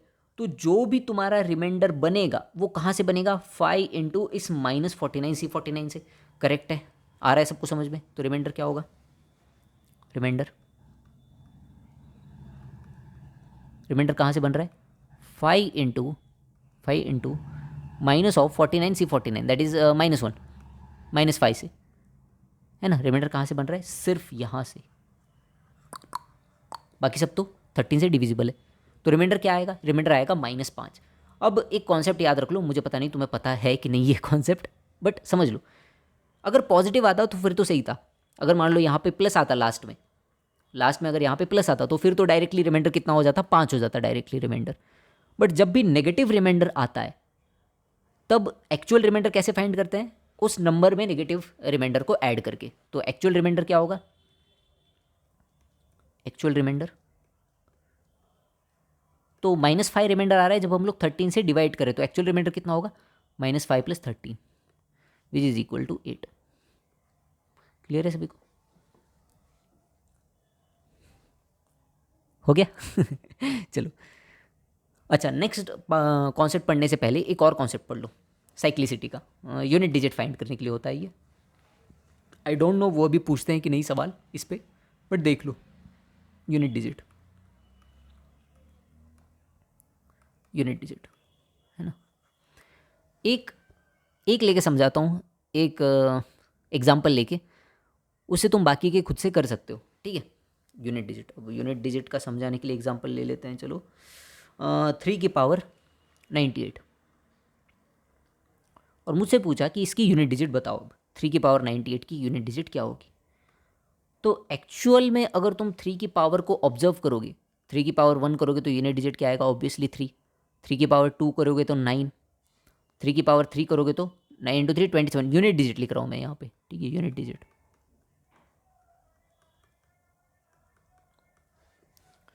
3 की पावर 4 करोगे तो 81, दैट इज़ 1। अब जब 3 की पावर फिर से 5 करोगे तो ये 1 × 3 3 ही आएगा। फिर से 3 की पावर 6 करोगे तो यूनिट डिजिट क्या आएगा, 9 आएगा। 3 की पावर 6 कितना होता है, आई थिंक 729, तो फिर से यूनिट डिजिट कितना आएगा, 9। 3 की पावर 7 करोगे तो क्या होगा, फिर से 7। तो ये जो नंबर्स है दीज विल रिपीट अगेन। 3 की पावर 8 करोगे तो 1 आ जाएगा यूनिट डिजिट फिर से। सो ये जो नंबर्स है ये रिपीट करते हैं। तो 3 की साइक्लिसिटी कितनी हो गई, 3 की साइक्लिसिटी हो गई 4। साइक्लिसिटी हो गई 3 की 4। अब मुझे पता है अगर 4 के मल्टीपल में कुछ भी पावर होगी तो उसका यूनिट डिजिट क्या आएगा, 1। अगर 4n - 1 होगा पावर तो उसका यूनिट डिजिट क्या आएगा, 7। तो अगर मुझे यहाँ पे 3 की पावर 98 पूछिए तो मैं तो पहले इसको लिख लूँगा, 3 की पावर ये क्या है, 96 + 2, सो विच इज़ 3 की पावर सम 4n + 2, है ना, 4n + 2। तो 3 की पावर 4n + 2 जब है तो रिमाइंडर क्या आ रहा है, यूनिट डिजिट 9 आ रहा है। देखो यहाँ पे 9 आ रहा है, तो इसका यूनिट डिजिट क्या होगा, 9। वैसे ही तुम 7 का भी निकाल सकते हो। अब जब 7 को करोगे तो 7 की भी साइक्लिसिटी 4 आती है। देखो फर्स्ट पावर 7, फिर 9 यूनिट डिजिट, फिर 3, फिर 1 और फिर रिपीट होती है। तो 7 की भी साइक्लिसिटी कितनी हो गई, 4 हो गई। 9 की देखो, 9 की कितनी है साइक्लिसिटी, 2 है। 81, 729। तो मतलब 9 में 9 1 9 1 9 1 ऐसे ही यूनिट डिजिट आते रहते हैं। तुम समझ रहे हो ना कॉन्सेप्ट कितना ईजी है। अब कुछ बार ये भी दे देते हैं कि find the unit digit in, है ना, कुछ बार ये भी दे देते हैं कि find the unit digit in, मान लो जैसे कि टू की पावर 68 प्लस 9 की पावर 81, मान लो ऐसा दे दिया। इसमें मुझे यूनिट डिजिट बतानी है। अब 2 की साइक्लिसिटी क्या है? 2, 4, 8, 6, फिर से 2, 4, 8, 6 ऐसे यूनिट डिजिट रिपीट होते रहते हैं। मतलब 2 की साइक्लिसिटी है 4, है ना? 2 की साइक्लिसिटी है 4। तो यहाँ पे यूनिट डिजिट कितना आएगा 2 की पावर? अब 68 कितना है? एक्चुअली 68 ही 4n है ना? 4 का मल्टीपल है 68। तो इसकी तो यूनिट डिजिट कितना आएगा इसका? अच्छा ये ऊपर शिफ्ट हो गया क्या? हाँ क्या हो रहा है? ओए नहीं नहीं नहीं ये हाँ ओके, वो अपने आप ऑडियो टाइप हो रहा था। ओके, तो ये तो 2 की पावर 4n ही है, तो इसका यूनिट डिजिट कितना आएगा? ऑब्वियसली इसका यूनिट डिजिट आएगा 6, है ना? प्लस अगर 9 की पावर 81 पूछा है तो 9 देखो 9 की साइक्लिसिटी कैसी होती है। तो 9 की साइक्लिसिटी ऐसी होती है 9 फिर 1 फिर से 9 आता है फिर 1, तो ये तो 9191 है और 81 है पावर, मतलब ऑड पावर में इसकी यूनिट डिजिट क्या आ रहा है 9, तो इसका यूनिट डिजिट क्या होगा इसका 9। तो दोनों का मिला के यूनिट डिजिट क्या आएगा 5। तो समझ रहे हो ना कॉन्सेप्ट यूनिट डिजिट का। तो ये साइक्लिसिटी से आता है, बहुत ही ईजी सा कॉन्सेप्ट है।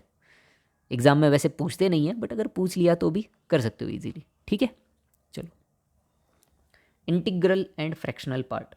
इंटीग्रल एंड फ्रैक्शनल पार्ट के बाद एक और हमें चीज़ पढ़नी है और फिर हम लोग चलेंगे प्रीवियस ईयर क्वेश्चंस पे। ठीक है, integral part, integral and fractional part, ये मैं तुम्हें समझा देता हूँ क्वेश्चन से ही।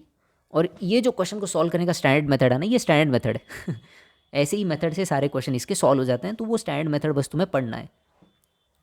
तो यहाँ पे तुम्हें दिया है कि if 2 + √3 whole to the power n equal to i + f। i कोई इंटीजर है और f क्या है? Fractional part. ऑब्वियसली किसी भी नंबर को हम लोग लिख सकते हैं इंटीजर पर फ्रैक्शनल पार्ट में, तो यहाँ पे 2 + √3 whole to the power n, n का वैल्यू कुछ तो है इंटीजर, उसको मैंने इस फॉर्म में लिखा है i + f इस फॉर्म में। तो मुझे 1 - f इंटू i + f का वैल्यू बताना है। ऑब्वियसली यहाँ पे n नहीं दिया है तो i और f निकालना अनपॉसिबल है, अनपॉसिबल इम्पॉसिबल नहीं, अनपॉसिबल है। तो फिर कैसे सॉल्व करेंगे इस क्वेश्चन को? तो इसको सॉल्व करने का एक स्टैंड मेथड होता है, देखो यहाँ पे। देखो पहले तो मैं इसको लिख लेता हूँ 2 + √3 whole to the power n equal to i + f, है ना? अब मैं इसके बाद लिखूंगा 2 - √3 whole to the power n। अब अगर ध्यान दो तो 2 - √3, 0 से लेके 1 के बीच में नंबर आएगा कुछ, 2 - 1.7 0.3, और 0.3 का तुम पावर बढ़ाते जाओगे, n तो पॉजिटिव इंटीजर है, तो पावर अगर बढ़ाते जाओगे तो ऑब्वियसली 0 से 1 के बीच में ही आंसर मिलेगा तुम्हें। तो इसको मैं मान लेता हूँ कुछ f प्राइम, ठीक है, f डैश या फिर f प्राइम, मैंने इसको मान लिया। क्लियर है? चलो अब आगे चलते हैं। अब क्या करो, अब इन दोनों को ऐड कर दो। अब इन दोनों को अगर मैं ऐड करूंगा तो ये तो आएगा i + f prime equal to 2 + √3 whole to the power n plus 2 - √3 whole to the power n, है ना? अब इस एक्सपांशन को सॉल्व करो। देखो ये एक्सपांशन क्या आएगा, इसका तो आएगा NC0 2 to the power n plus NC1 2 to the power n-1 into √3 to the power 1 plus NC2 2 to the power n-1 √3 whole square, correct है? प्लस ऐसे ही ये चलता चला जाएगा कहाँ तक, NCn √3 whole to the power n तक। ये इसका एक्सपेंशन आएगा। इसमें मैं ऐड कर रहा हूँ ये चीज़ NC0 2 to the power n। अब ये आएगा -NC1, करेक्ट है? 2 to the power n-1 into √3, क्योंकि नेगेटिव है ना यहाँ पे, तो प्लस माइनस ऐसे चलेगा ये, plus NC2 2 to the power n-2 √3 square, और ऐसे ही आगे आएगा NCn minus of √3 whole to the power n। तो अगर एक्चुअली इसको तुम ऑब्जर्व करो, दोनों को अगर मैंने ऐड कर दिया तो ये दोनों कैंसिल आउट हो जाएंगे। सिमिलरली जो थर्ड टर्म होगा वो कैंसिल आउट हो जाएगा। मतलब मुझे i + f प्राइम क्या मिल रहा है, i + f प्राइम मुझे क्या मिल रहा है? तो ये मुझे मिलेगा 2 times of NC0 into 2 to the power n, ऐसे ही ना, 2 टाइम्स ऑफ, बाहर निकल लेता हूँ, 2 NC0 2 to the power n plus 2 times of NC2 2 times of NC2, अच्छा 2 तो मैंने बाहर निकाल लिया ना, NC2 2 to the power n-2 into √3 का स्क्वायर। मतलब मुझे √3 के जो है वो इवन टर्म्स मिल रहे, रूट 3 के पावर इवन वाले टर्म्स मिल रहे। तो अगर रूट 3 का पावर इवन है मतलब ये इंटीजर आएगा, मतलब राइट हैंड साइड का पूरा पार्ट क्या आ जाएगा, integer, 2 times of some integer. Correct है, मानते हो ये चीज़? कुछ नहीं किया मैंने मैंने बस इसका एक उल्टा लिया इधर और दोनों को मैंने ऐड कर दिया और मैं यहाँ तक पहुँच गया कि मुझे I plus F prime equal to 2 times of some integer मिल रहा है। अब लेफ्ट हैंड साइड में मेरे पास क्या है, आई। लेफ्ट हैंड साइड में मेरे पास क्या है, आई, और मेरे पास है एफ प्लस एफ प्राइम। तो एक्चुअली ये जो एफ प्लस एफ प्राइम है इसको भी क्या होना पड़ेगा, इंटीजर होना पड़ेगा, क्योंकि राइट हैंड साइड में इंटीजर है तो लेफ्ट हैंड साइड में भी इंटीजर होना चाहिए। हमें पता है कि जो एफ है वो 0 से लेके 1 के बीच में होता है, एफ प्राइम भी 0 से लेके 1 के बीच में होता है। तो अगर मैं एफ प्लस एफ प्राइम करूँगा, दोनों को अगर मैं ऐड करूँगा तो ये क्या आएगा, greater than equal to 0, less than 1, less than 2, है ना, लेस देन 2। देखो एफ क्या होगा, 0 से लेके 1 के बीच में, और एफ प्राइम क्या होगा, 0 से लेके 1 के बीच में। तो अगर मैं दोनों को ऐड करूँगा तो ये 0 से लेके 2 के बीच में कुछ आएगा। ऑब्वियसली दोनों का एडिशन 0 तो नहीं है, क्यों नहीं है, क्योंकि यहाँ पे f कुछ ना कुछ तो होगा। लेफ्ट हैंड साइड में इरेशनल नंबर है, ऑब्वियसली कोई ना कोई फ्रैक्शनल पार्ट आएगा, f प्राइम भी 0 नहीं होगा। मतलब एक ही पॉसिबिलिटी यहाँ पे बचती है, क्या बचती है, that implies f plus F prime equal to 1। तो यहाँ से मुझे मिलेगा f prime equal to 1 minus f. F prime equal to क्या मिला मुझे, 1 माइनस एफ। मुझे फाइंड क्या करना है, 1 माइनस एफ इंटू आई plus F, 1 minus F into आई प्लस एफ। तो ये जो 1 माइनस एफ इंटू आई प्लस एफ है, मुझे एफ प्राइम मिला 1 माइनस एफ, तो इसको मैं लिख सकता हूँ f prime into I plus f. So which is equal to f prime क्या है मेरा, एफ प्राइम है 2 minus 3 whole to the power n, और आई प्लस एफ क्या है 2 plus 3 whole to the power n.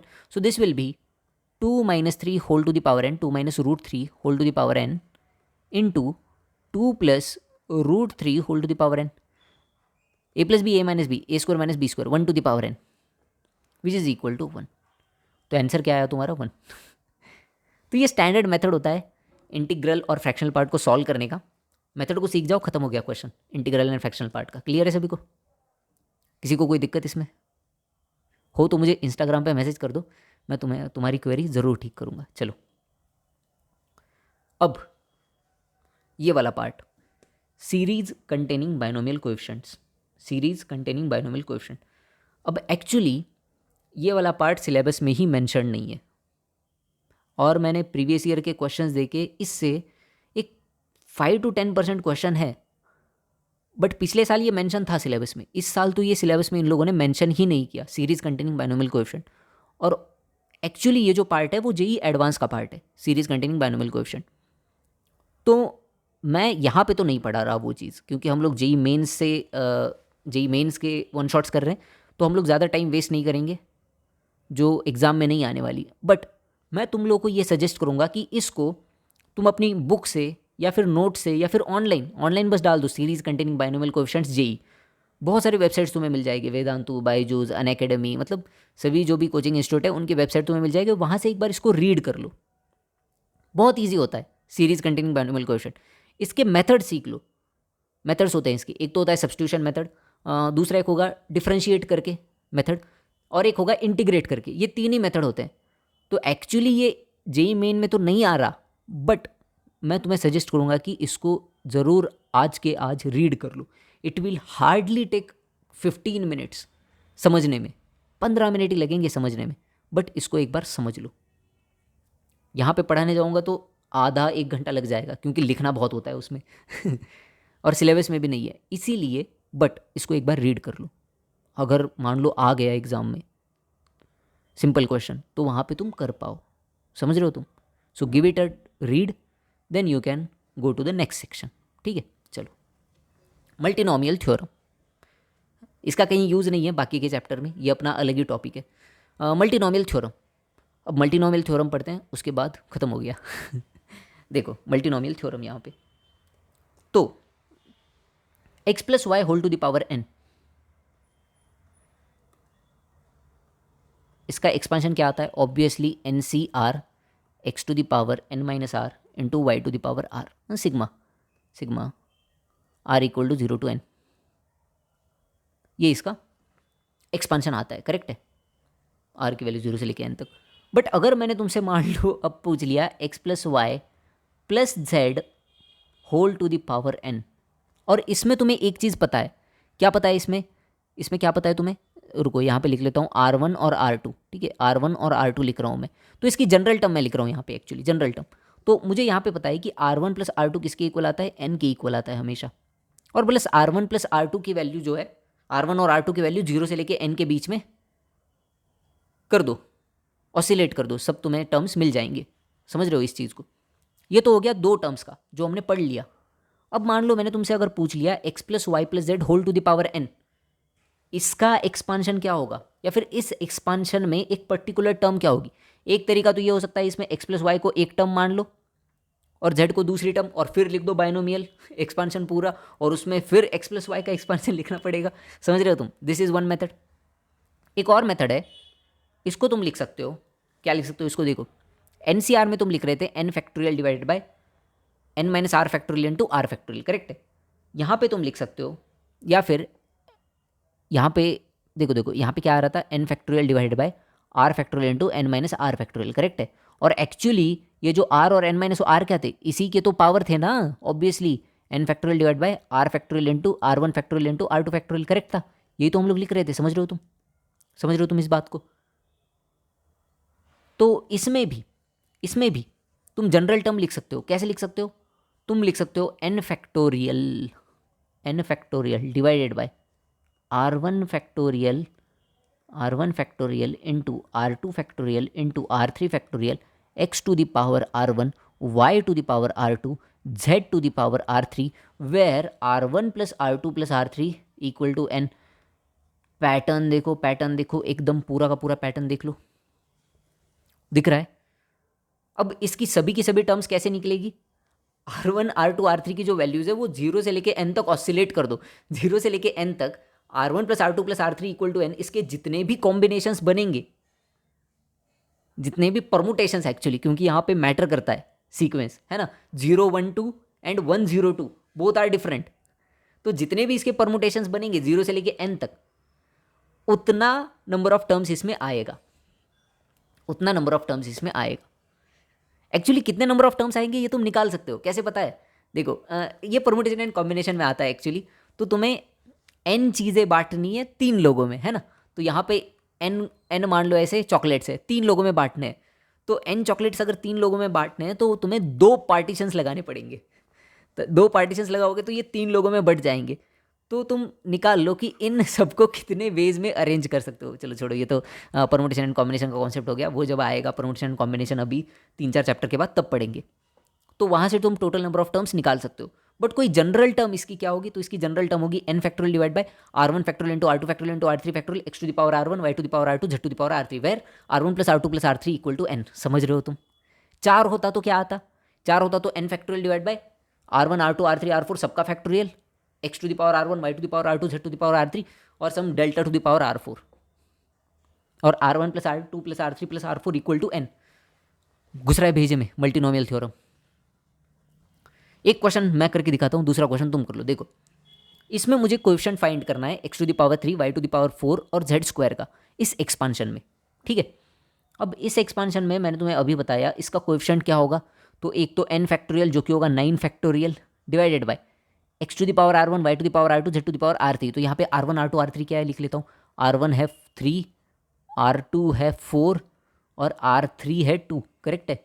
तो कितना होगा ये 3 factorial 4 factorial 2 factorial x to the power r one, so 2x to the power 3 और फिर y टू द पावर 4, तो -3y to the power 4 and 4z का whole square. This is your answer. हो गया मल्टीनोमियल थ्योरम। बहुत easy है multinomial theorem actually.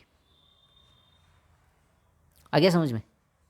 और फिर इसका कोएफिशिएंट क्या आएगा, तो इसका कोएफिशिएंट आएगा, कोएफिशिएंट कितना होगा बताओ कोएफिशिएंट। तो कोएफिशिएंट आएगा 9 फैक्टोरियल, है ना।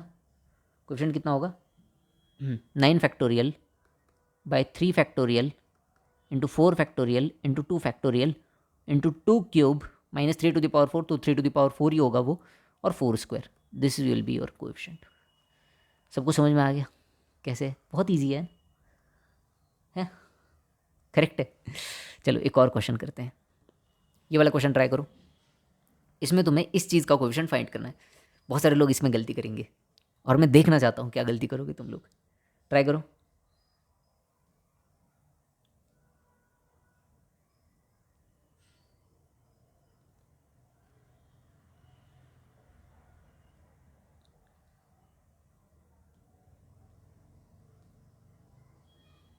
ट्राई करो, चलो।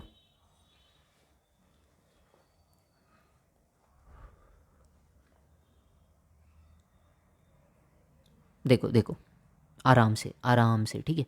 कोई भी जल्दबाजी नहीं करनी है, कोई भी जल्दबाजी नहीं करनी है। अपने पास बहुत सारा टाइम है, बहुत सारा टाइम है सोचने के लिए, तो आराम से सोचो फिर करो।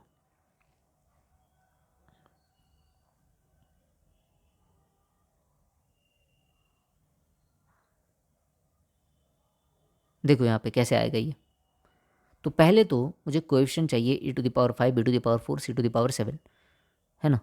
बट क्वेश्चन में अगर देखोगे तो b c c a b ऐसा गिवन है, तो power actually b c c a और ए बी की ही होगी। पावर किसकी होगी? B c c a B की, है ना। स्टेप बाय स्टेप तुम्हें समझा रहा हूँ, एक बार समझ लो। तो मान लो बी सी की पावर है कुछ R1, है ना। सी ए की पावर है कुछ R2 और ए बी की पावर है R3, ठीक है।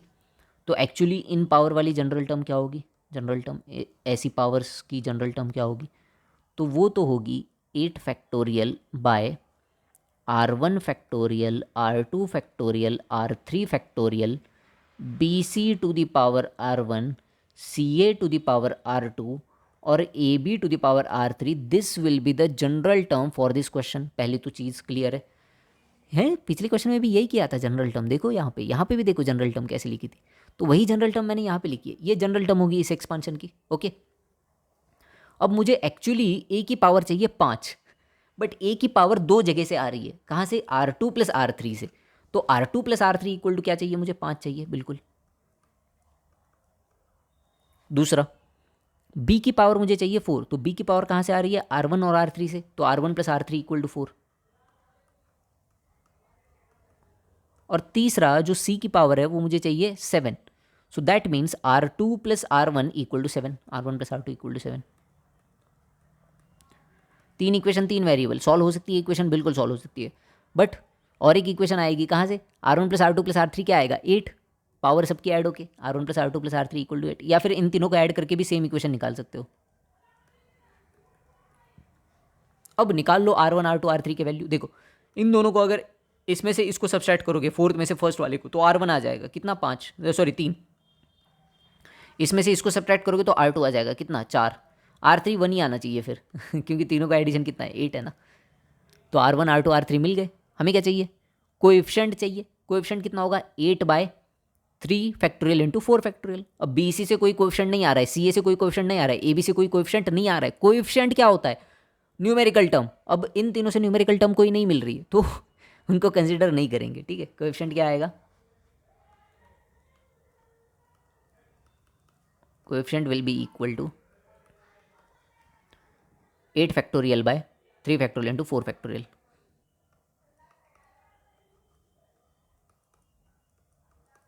Into 1 factorial. चलो लिख लो, ट्याऊं ट्याऊं। और ये हो गया इसी के साथ हमारा जो भी बाइनोमियल थ्योरम का डिस्कशन था वो डिस्कशन पूरा। अब हम लोग करेंगे कुछ प्रीवियस ईयर क्वेश्चंस, ठीक है। देख लो, बहुत इजी इजी से क्वेश्चन है। अच्छा ये क्वेश्चन दिख नहीं रहा होगा तो मैं पढ़ के बता रहा हूँ एक बार।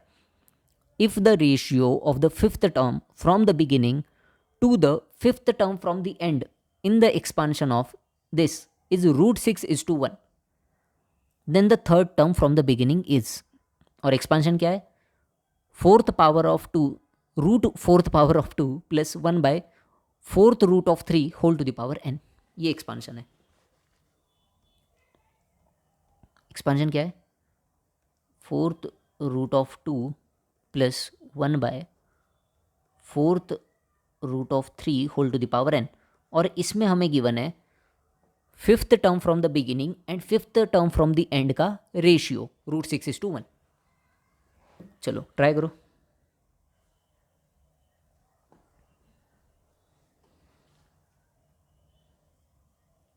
पहली चीज़।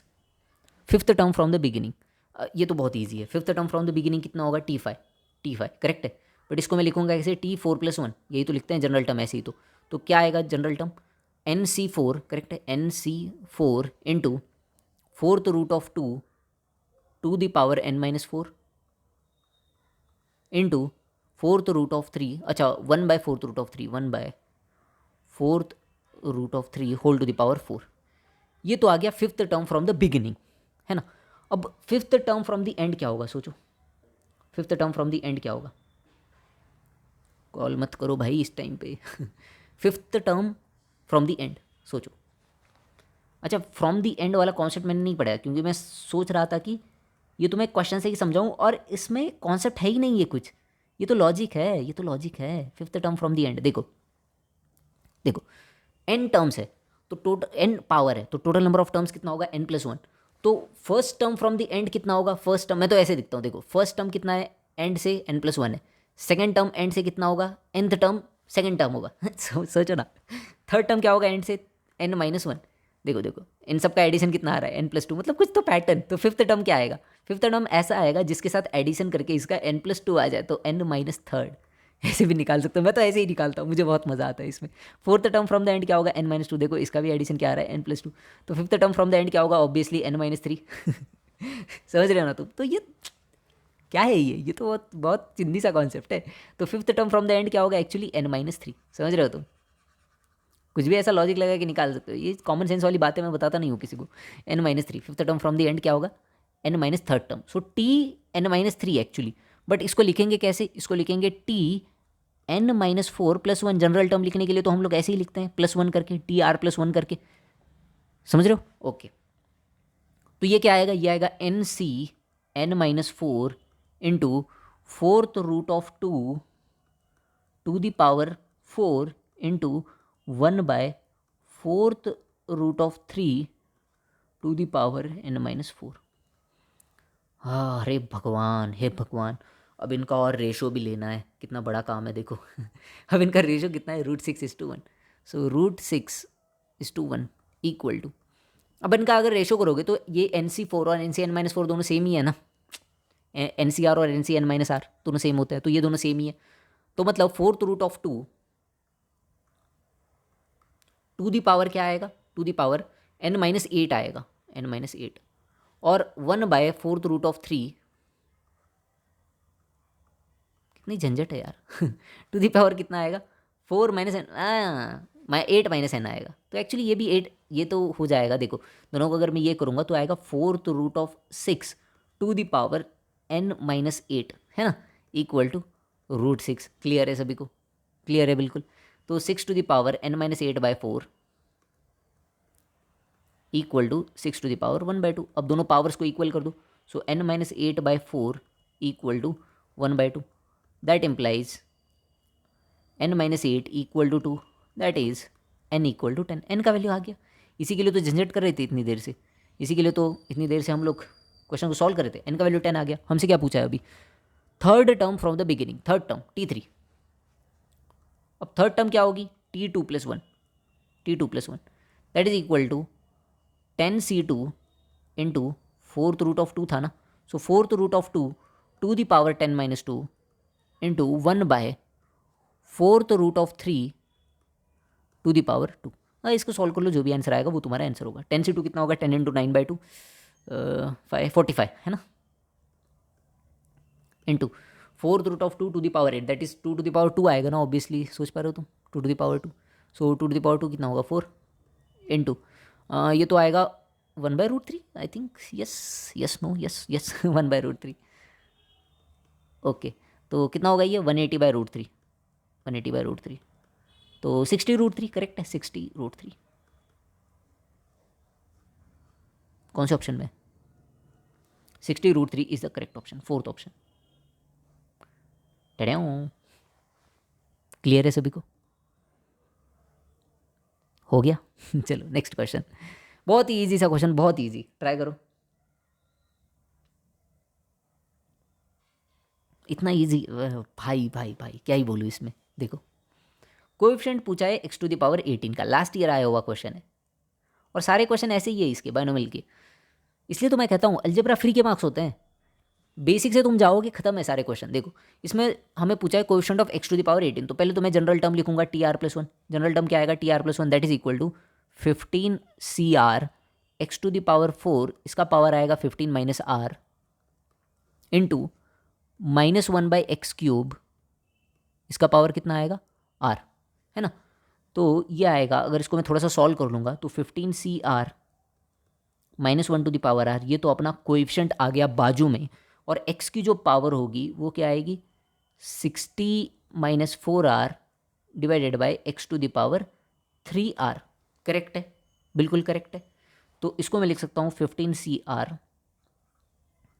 -1 to the power R into x to the power 60 minus 7R, 60 minus 7R। अब मुझे क्या चाहिए, ये जो x का पावर है वो 18 चाहिए, तो 60 माइनस 7R इक्वल टू 18। तो यहाँ से 7R क्या होगा 42, that implies R equal to क्या आएगा 6। R का वैल्यू 6 है, तो क्या पूछा उसका कोएफिशिएंट पूछा है। अरे कोएफिशिएंट यहीं पे लिखा हुआ है ना 15C6, कोएफिशिएंट क्या होगा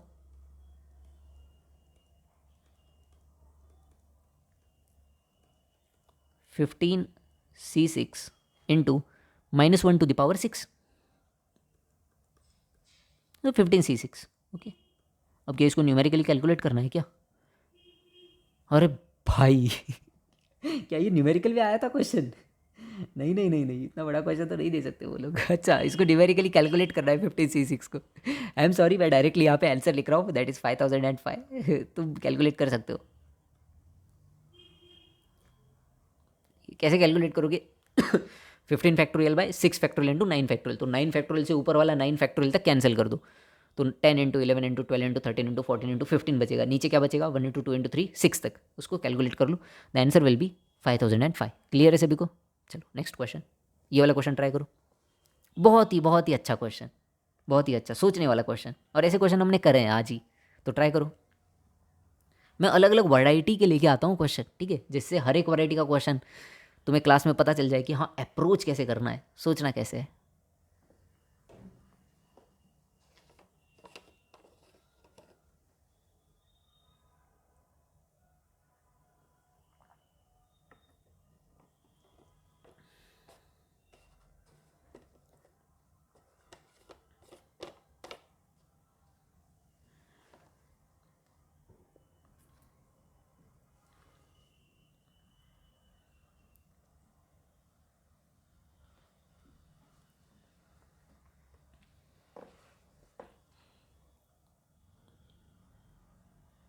ओके देखो इधर, coefficient of x and x², पहले तो कोएफिशिएंट ऑफ x देख लेते हैं, है ना, कोएफिशिएंट ऑफ x क्या होगा। अच्छा क्वेश्चन है ये सच में। एक्सपांशन क्या है 1 plus x to the power q p into 1 minus x to the power q, 1 plus x to the power p into 1 minus x to the power q. तो ये expansion 1 plus x to the power p का क्या आएगा, ये आएगा NC0 तो 1 to the power p, तो ये तो 1 ही आएगा, plus NC1 1 to the power n minus 1 x to the power 1, तो n x आएगा, नहीं पी एक्स है ना, यहाँ पे p है ना, सो 1 प्लस पी एक्स। अगला क्या आएगा plus PC2 1 to the power p minus 2, तो PC2 कितना होगा p into p minus 1 divided by 2, है ना, PC2 into 1 to the power, सोचो सोचो, देखो ऐसे सोच रहा हूँ ना, P2 1 to the power p minus 1 x to the power 1 to the power 2 1 to the power p minus 2 x to the power 2, तो x² है ना, ऐसे plus dot dot dot dot dot. अब मैंने यहाँ पे डॉट डॉट डॉट क्यों दे दिया, क्योंकि मुझे क्वेश्चन में जो एक्सपांशन पूछा है वो x एंड x² का पूछा है, तो ऑब्वियसली मुझे बस x² तक ही इसको लिखना पड़ेगा एक्सपांशन को, समझ रहे हो तुम इस चीज़ को। वैसे ही इसका लिखो QX का, तो यहाँ पे क्या होगा, बस साइन चेंज आएगा ना, 1 minus QX plus Q into Q minus 1/2 into x², फिर माइनस ऐसे dot dot dot dot dot. तो ये मैंने दोनों एक्सपेंशन यहाँ पे लिख ली। अब पहले हम लोग लिख लेते हैं coefficient of x equal to दिया है हमें 4, कोएफिशिएंट ऑफ x।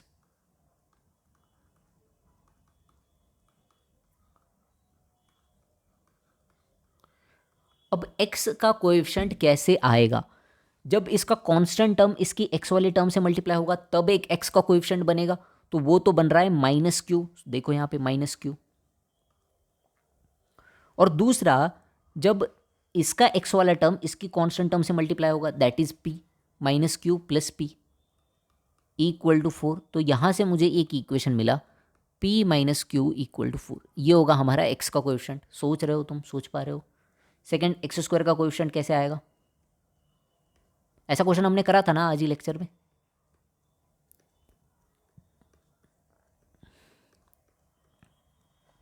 -5 गिवन है, तो कैसे बनेगा एक्स स्क्वायर का कोएफिशिएंट बताओ? जब इसका कांस्टेंट टर्म इसकी एक्स स्क्वायर वाली टर्म से मल्टीप्लाई होगा that is Q into Q minus 1/2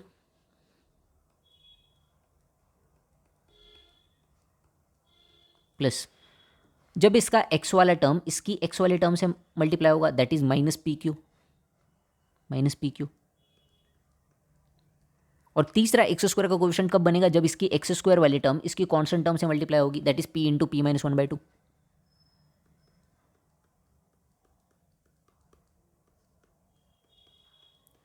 और कोई पॉसिबिलिटी है क्या एक्स स्क्वायर वाला कोएफिशिएंट बनने की? कोई और पॉसिबिलिटी नहीं है। तो सारी की सारी पॉसिबिलिटी और सब कुछ मैंने यहाँ पे लिख लिया कि नहीं लिख लिया? अब बस इसको सॉल्व करना है। 2 इक्वेशन 2 वेरिएबल इजीली सॉल्व हो सकता है ना? देखो इसको सॉल्व करो तो ये आएगा q square minus q by 2 है ना minus p q plus p square minus p by 2 equal to -5। ठीक है, अब एक काम करो, यहाँ पे एलसीएम ले लो। एलसीएम लोगे तो क्या होगा? P square plus q square, देखो p square plus q square minus 2pq, इसको मैंने एक साथ कर लिया। ठीक है, और फिर और बचा हुआ पार्ट क्या होगा? -p minus q divide by 2 है ना, -p minus q divided by 2। Clear है? Equal to -5। अब एक्चुअली यहाँ पे हमें p माइनस क्यू का होल स्क्वायर बनता हुआ दिख रहा है, तुम्हें यहाँ पे p माइनस क्यू का होल स्क्वायर डिवाइडेड बाई 2, और माइनस अगर करोगे यहाँ पे तो p plus q divide by 2 equal to -5। और p माइनस क्यू हमें पहले से पता है, तो मैंने बस सिंप्लीफाई करने का तरीका थोड़ा कैजुअल है ठीक है, सिंप्लीफाई करने का तरीका यहाँ पे थोड़ा सा कैजुअल है। तो p minus Q equal to 4 है, तो ये हो जाएगा 16/2 minus p plus q by 2 equal to -5। तो यहाँ से हमें p प्लस क्यू का वैल्यू क्या मिलेगा बताओ? 16/2 plus 5, so that will be अच्छा 8 ही कर लो ना, 8 plus 5 that is 13 into 2 26। p plus q का वैल्यू क्या मिला? 26। So p plus Q equal to 26, p minus Q equal to 4। p and q क्या होंगे? 17 एंड 13 नहीं, 16 एंड 12 नहीं, 15 and 11, 15 and 11 yes, p equal to 15, q equal to 11, p equal to 15, q equal to 11 है ना। 2 equation 2 variable easily solve हो गए। This is second equation. हमें क्या पूछा है क्वेश्चन में? 2p plus 3q, 2p plus 3q, 2p plus 3q। So this 2p plus 3q is equal to 2 into 15 और 11 ना, सो 2 into 15 plus 3 into 11, so that is 30 plus 33, 63 is the correct answer. कौन से ऑप्शन में? 4th option is the correct answer. ठीक है, चलो next question पे चलते हैं। 26th क्वेश्चन, ट्राई करो इस क्वेश्चन को। रिमाइंडर का क्वेश्चन नहीं है, और रिमाइंडर के क्वेश्चन कैसे करने हैं मैंने तुमको समझाया है, तो करो, ट्राई करो।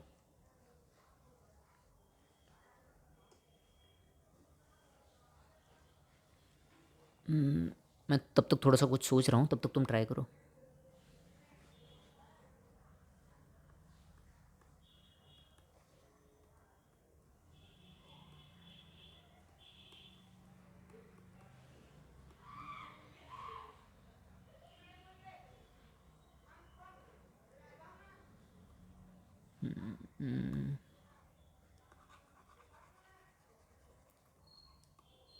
ठीक है, चलो।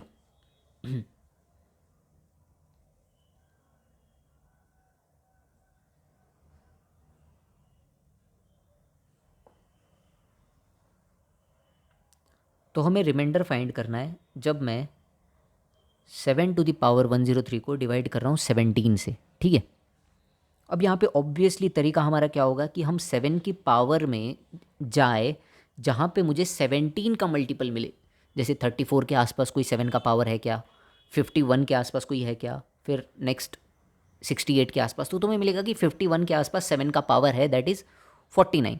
ठीक है, तो देखो मैं इसको लिख रहा हूँ 7 × 7⁻102 क्योंकि मुझे 49 में कन्वर्ट करना है इसको। तो ये आएगा 7 × 49⁻51 है ना। और मैं इसको लिख सकता हूँ 7 × 51 - 2⁻51। अब ध्यान दो यहाँ पे, ठीक है, ऐसा मैंने लिख लिया। अब ऑब्वियसली जब मैं इसका एक्सपांशन करूँगा तो 51 के टर्म्स आएंगे 51 की पावर में, तो वो सभी टर्म्स तो 17 से डिविजिबल होंगे, 17 3 × 51। बस एक टर्म यहाँ पे 17 से डिविजिबल नहीं होगा। कौन सा होगा वो? जिसमें 15 की पावर नहीं होगी। तो रिमाइंडर क्या आएगा? रिमाइंडर वही वाला टर्म होगा। देखो ध्यान से समझ रहे हो ना तुम, रिमाइंडर यहाँ पे वही वाला टर्म होगा जो जिसमें 51 नहीं होगा। तो वो वाला टर्म कौन सा होगा? ऑब्वियसली लास्ट टर्म होगा 51 to the power 0 -2 to the power 51। So 7 × -2 to the power 51 ये मेरा यहाँ से रिमाइंडर आया। ध्यान देना। बट यहाँ पे क्वेश्चन ख़त्म नहीं हुआ। एक बार बाइनोमियल थ्योरम लगा के क्वेश्चन ख़त्म नहीं हुआ है हमारा। क्यों ख़त्म नहीं हुआ है? क्योंकि ये रिमाइंडर फाइंड आउट नहीं हो सकता बहुत बड़ा हो गया ये रिमाइंडर। तो मतलब इसमें से भी हमें देखना पड़ेगा कि रिमाइंडर क्या होगा आगे, एक और बार बाइनोमियल थ्योरम लगा के। समझ रहे हो तुम? तो इसमें भी फिर से अगर हम बाइनोमियल थ्योरम लगाएंगे तो अब 17 के आसपास 16 आता है। अपना काम अब आसान हो गया, -1 को बाहर निकाल लो तो -7 × 2 टू द पावर 51। मुझे इसको 16 के टर्म्स में लिखना है ना, तो 16 के टर्म्स में अगर लिखना है तो 2³ बाहर लेना पड़ेगा, है ना। -56 2³ बाहर निकाल लिया मैंने। -56 × 2 टू द पावर 48। तो अब 2 टू द पावर 48 को मैं लिख सकता हूँ -56 × 16 टू द पावर कितना हो जाएगा 12, है ना। तो कितना आएगा ये आएगा -56 × 17 - 1 टू द पावर 12। इतना समझ में आ रहा है? अब यहाँ पे रिमाइंडर क्या आएगा बताओ फिर से। रिमाइंडर, अब यहाँ पे रिमाइंडर वो वाला टर्म होगा जिसमें 17 नहीं होगा। जिसमें क्या होगा? 17 नहीं होगा। तो 17 नहीं होगा, कौन सा टर्म होगा? वो लास्ट वाला टर्म होगा 12 -1 टू द पावर 12। तो ऑब्वियसली रिमाइंडर क्या आएगा? -56। सोच पा रहे हो तुम? इसका जो लास्ट वाला टर्म होगा वो क्या होगा? 1 होगा, और वही वाला टर्म होगा जो 17 से डिविजिबल नहीं होगा। तो अब रिमाइंडर क्या आया? -56। अब तो यहाँ से रिमाइंडर इजीली आ सकता है। 17 से अगर -56 को डिवाइड करोगे तो रिमाइंडर क्या आ रहा है? -5। करेक्ट है, रिमाइंडर क्या आ रहा है? -5। और -5 रिमाइंडर को पॉजिटिव रिमाइंडर में कैसे कन्वर्ट करते हैं? एक्चुअल रिमाइंडर क्या होगा? एक्चुअल रिमाइंडर, बहुत अच्छा क्वेश्चन ये रिमाइंडर का, और इससे रिमाइंडर के जितने भी डाउट्स होंगे वो भी क्लियर हो गए होंगे। एक्चुअल रिमाइंडर क्या होगा? That is 17 - 5 12। क्लियर है सब कुछ? थोड़ा सा लंबा हो गया क्वेश्चन मैं मानता हूँ, बट समझ में आना इंपॉर्टेंट है। चलो नेक्स्ट क्वेश्चन करते हैं, and this is I think last question. Multinomial theorem का क्वेश्चन है। ट्राई करो इस क्वेश्चन को।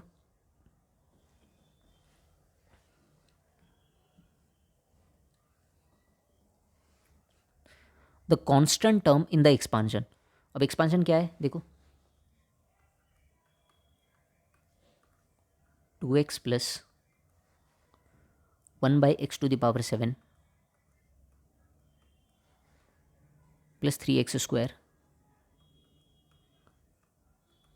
Whole to the power 5। ये एक्सपांशन है ना। अब इसका जनरल टर्म क्या होगा? कोई भी एक general term. So it will be, देखो इस एक्सपांशन का सही लिखा है ना मैंने? हाँ चलो, तो इसका जनरल टर्म क्या होगा? ऑब्वियसली 5 फैक्टोरियल, और 3 है तो R1 R2 R3, R1 factorial R2 factorial R3 factorial 2x to the power R1 into 1/x to the power 7 R2 into 3x² to the power R3। ये इसका जनरल टर्म आएगा। अच्छा, coefficient और इसको अलग अलग कर देता हूँ यहाँ पे, और थोड़ा सा हमारे लिए सिंप्लीफाई हो जाएगा। कोएफिशिएंट और x की पावर को अलग अलग देखना। तो R2 factorial R3 factorial, coefficient क्या आएगा? 2 टू द पावर R1 यहाँ से आएगा, 3 टू द पावर R3 वहाँ से आएगा, और x की पावर क्या आएगी देखो? R1 - 7R2 + 2R3। ये पूरा का पूरा अपने पास जनरल टर्म आ गया।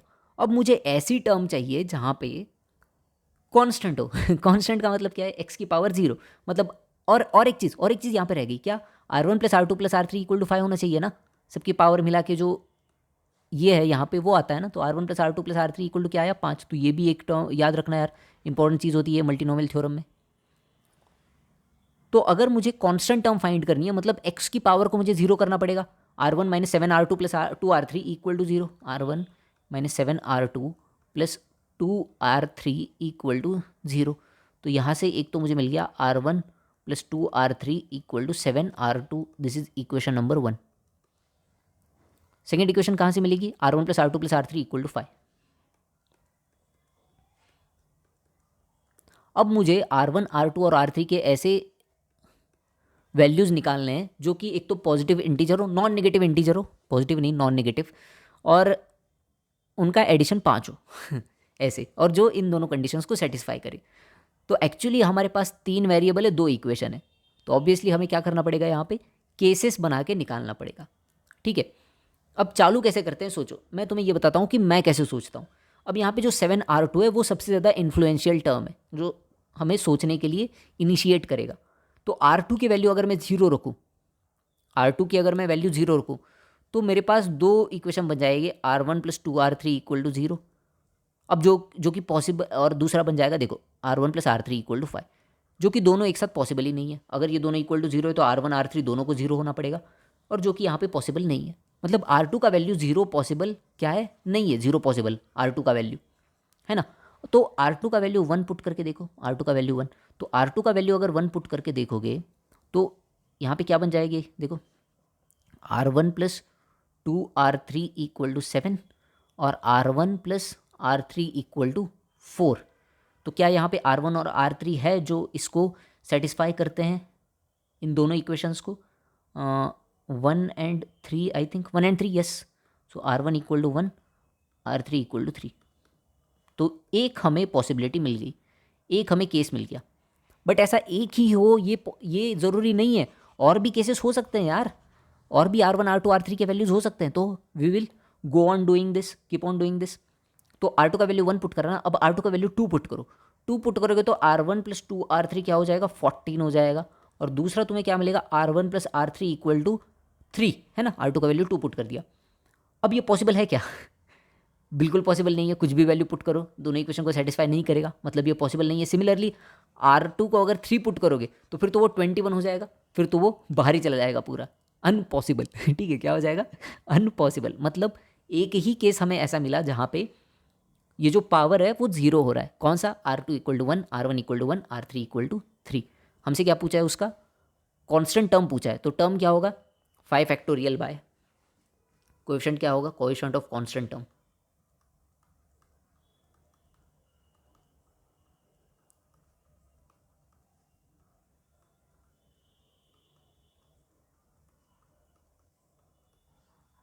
देखो R1 का वैल्यू क्या है, 113 है ना, 113।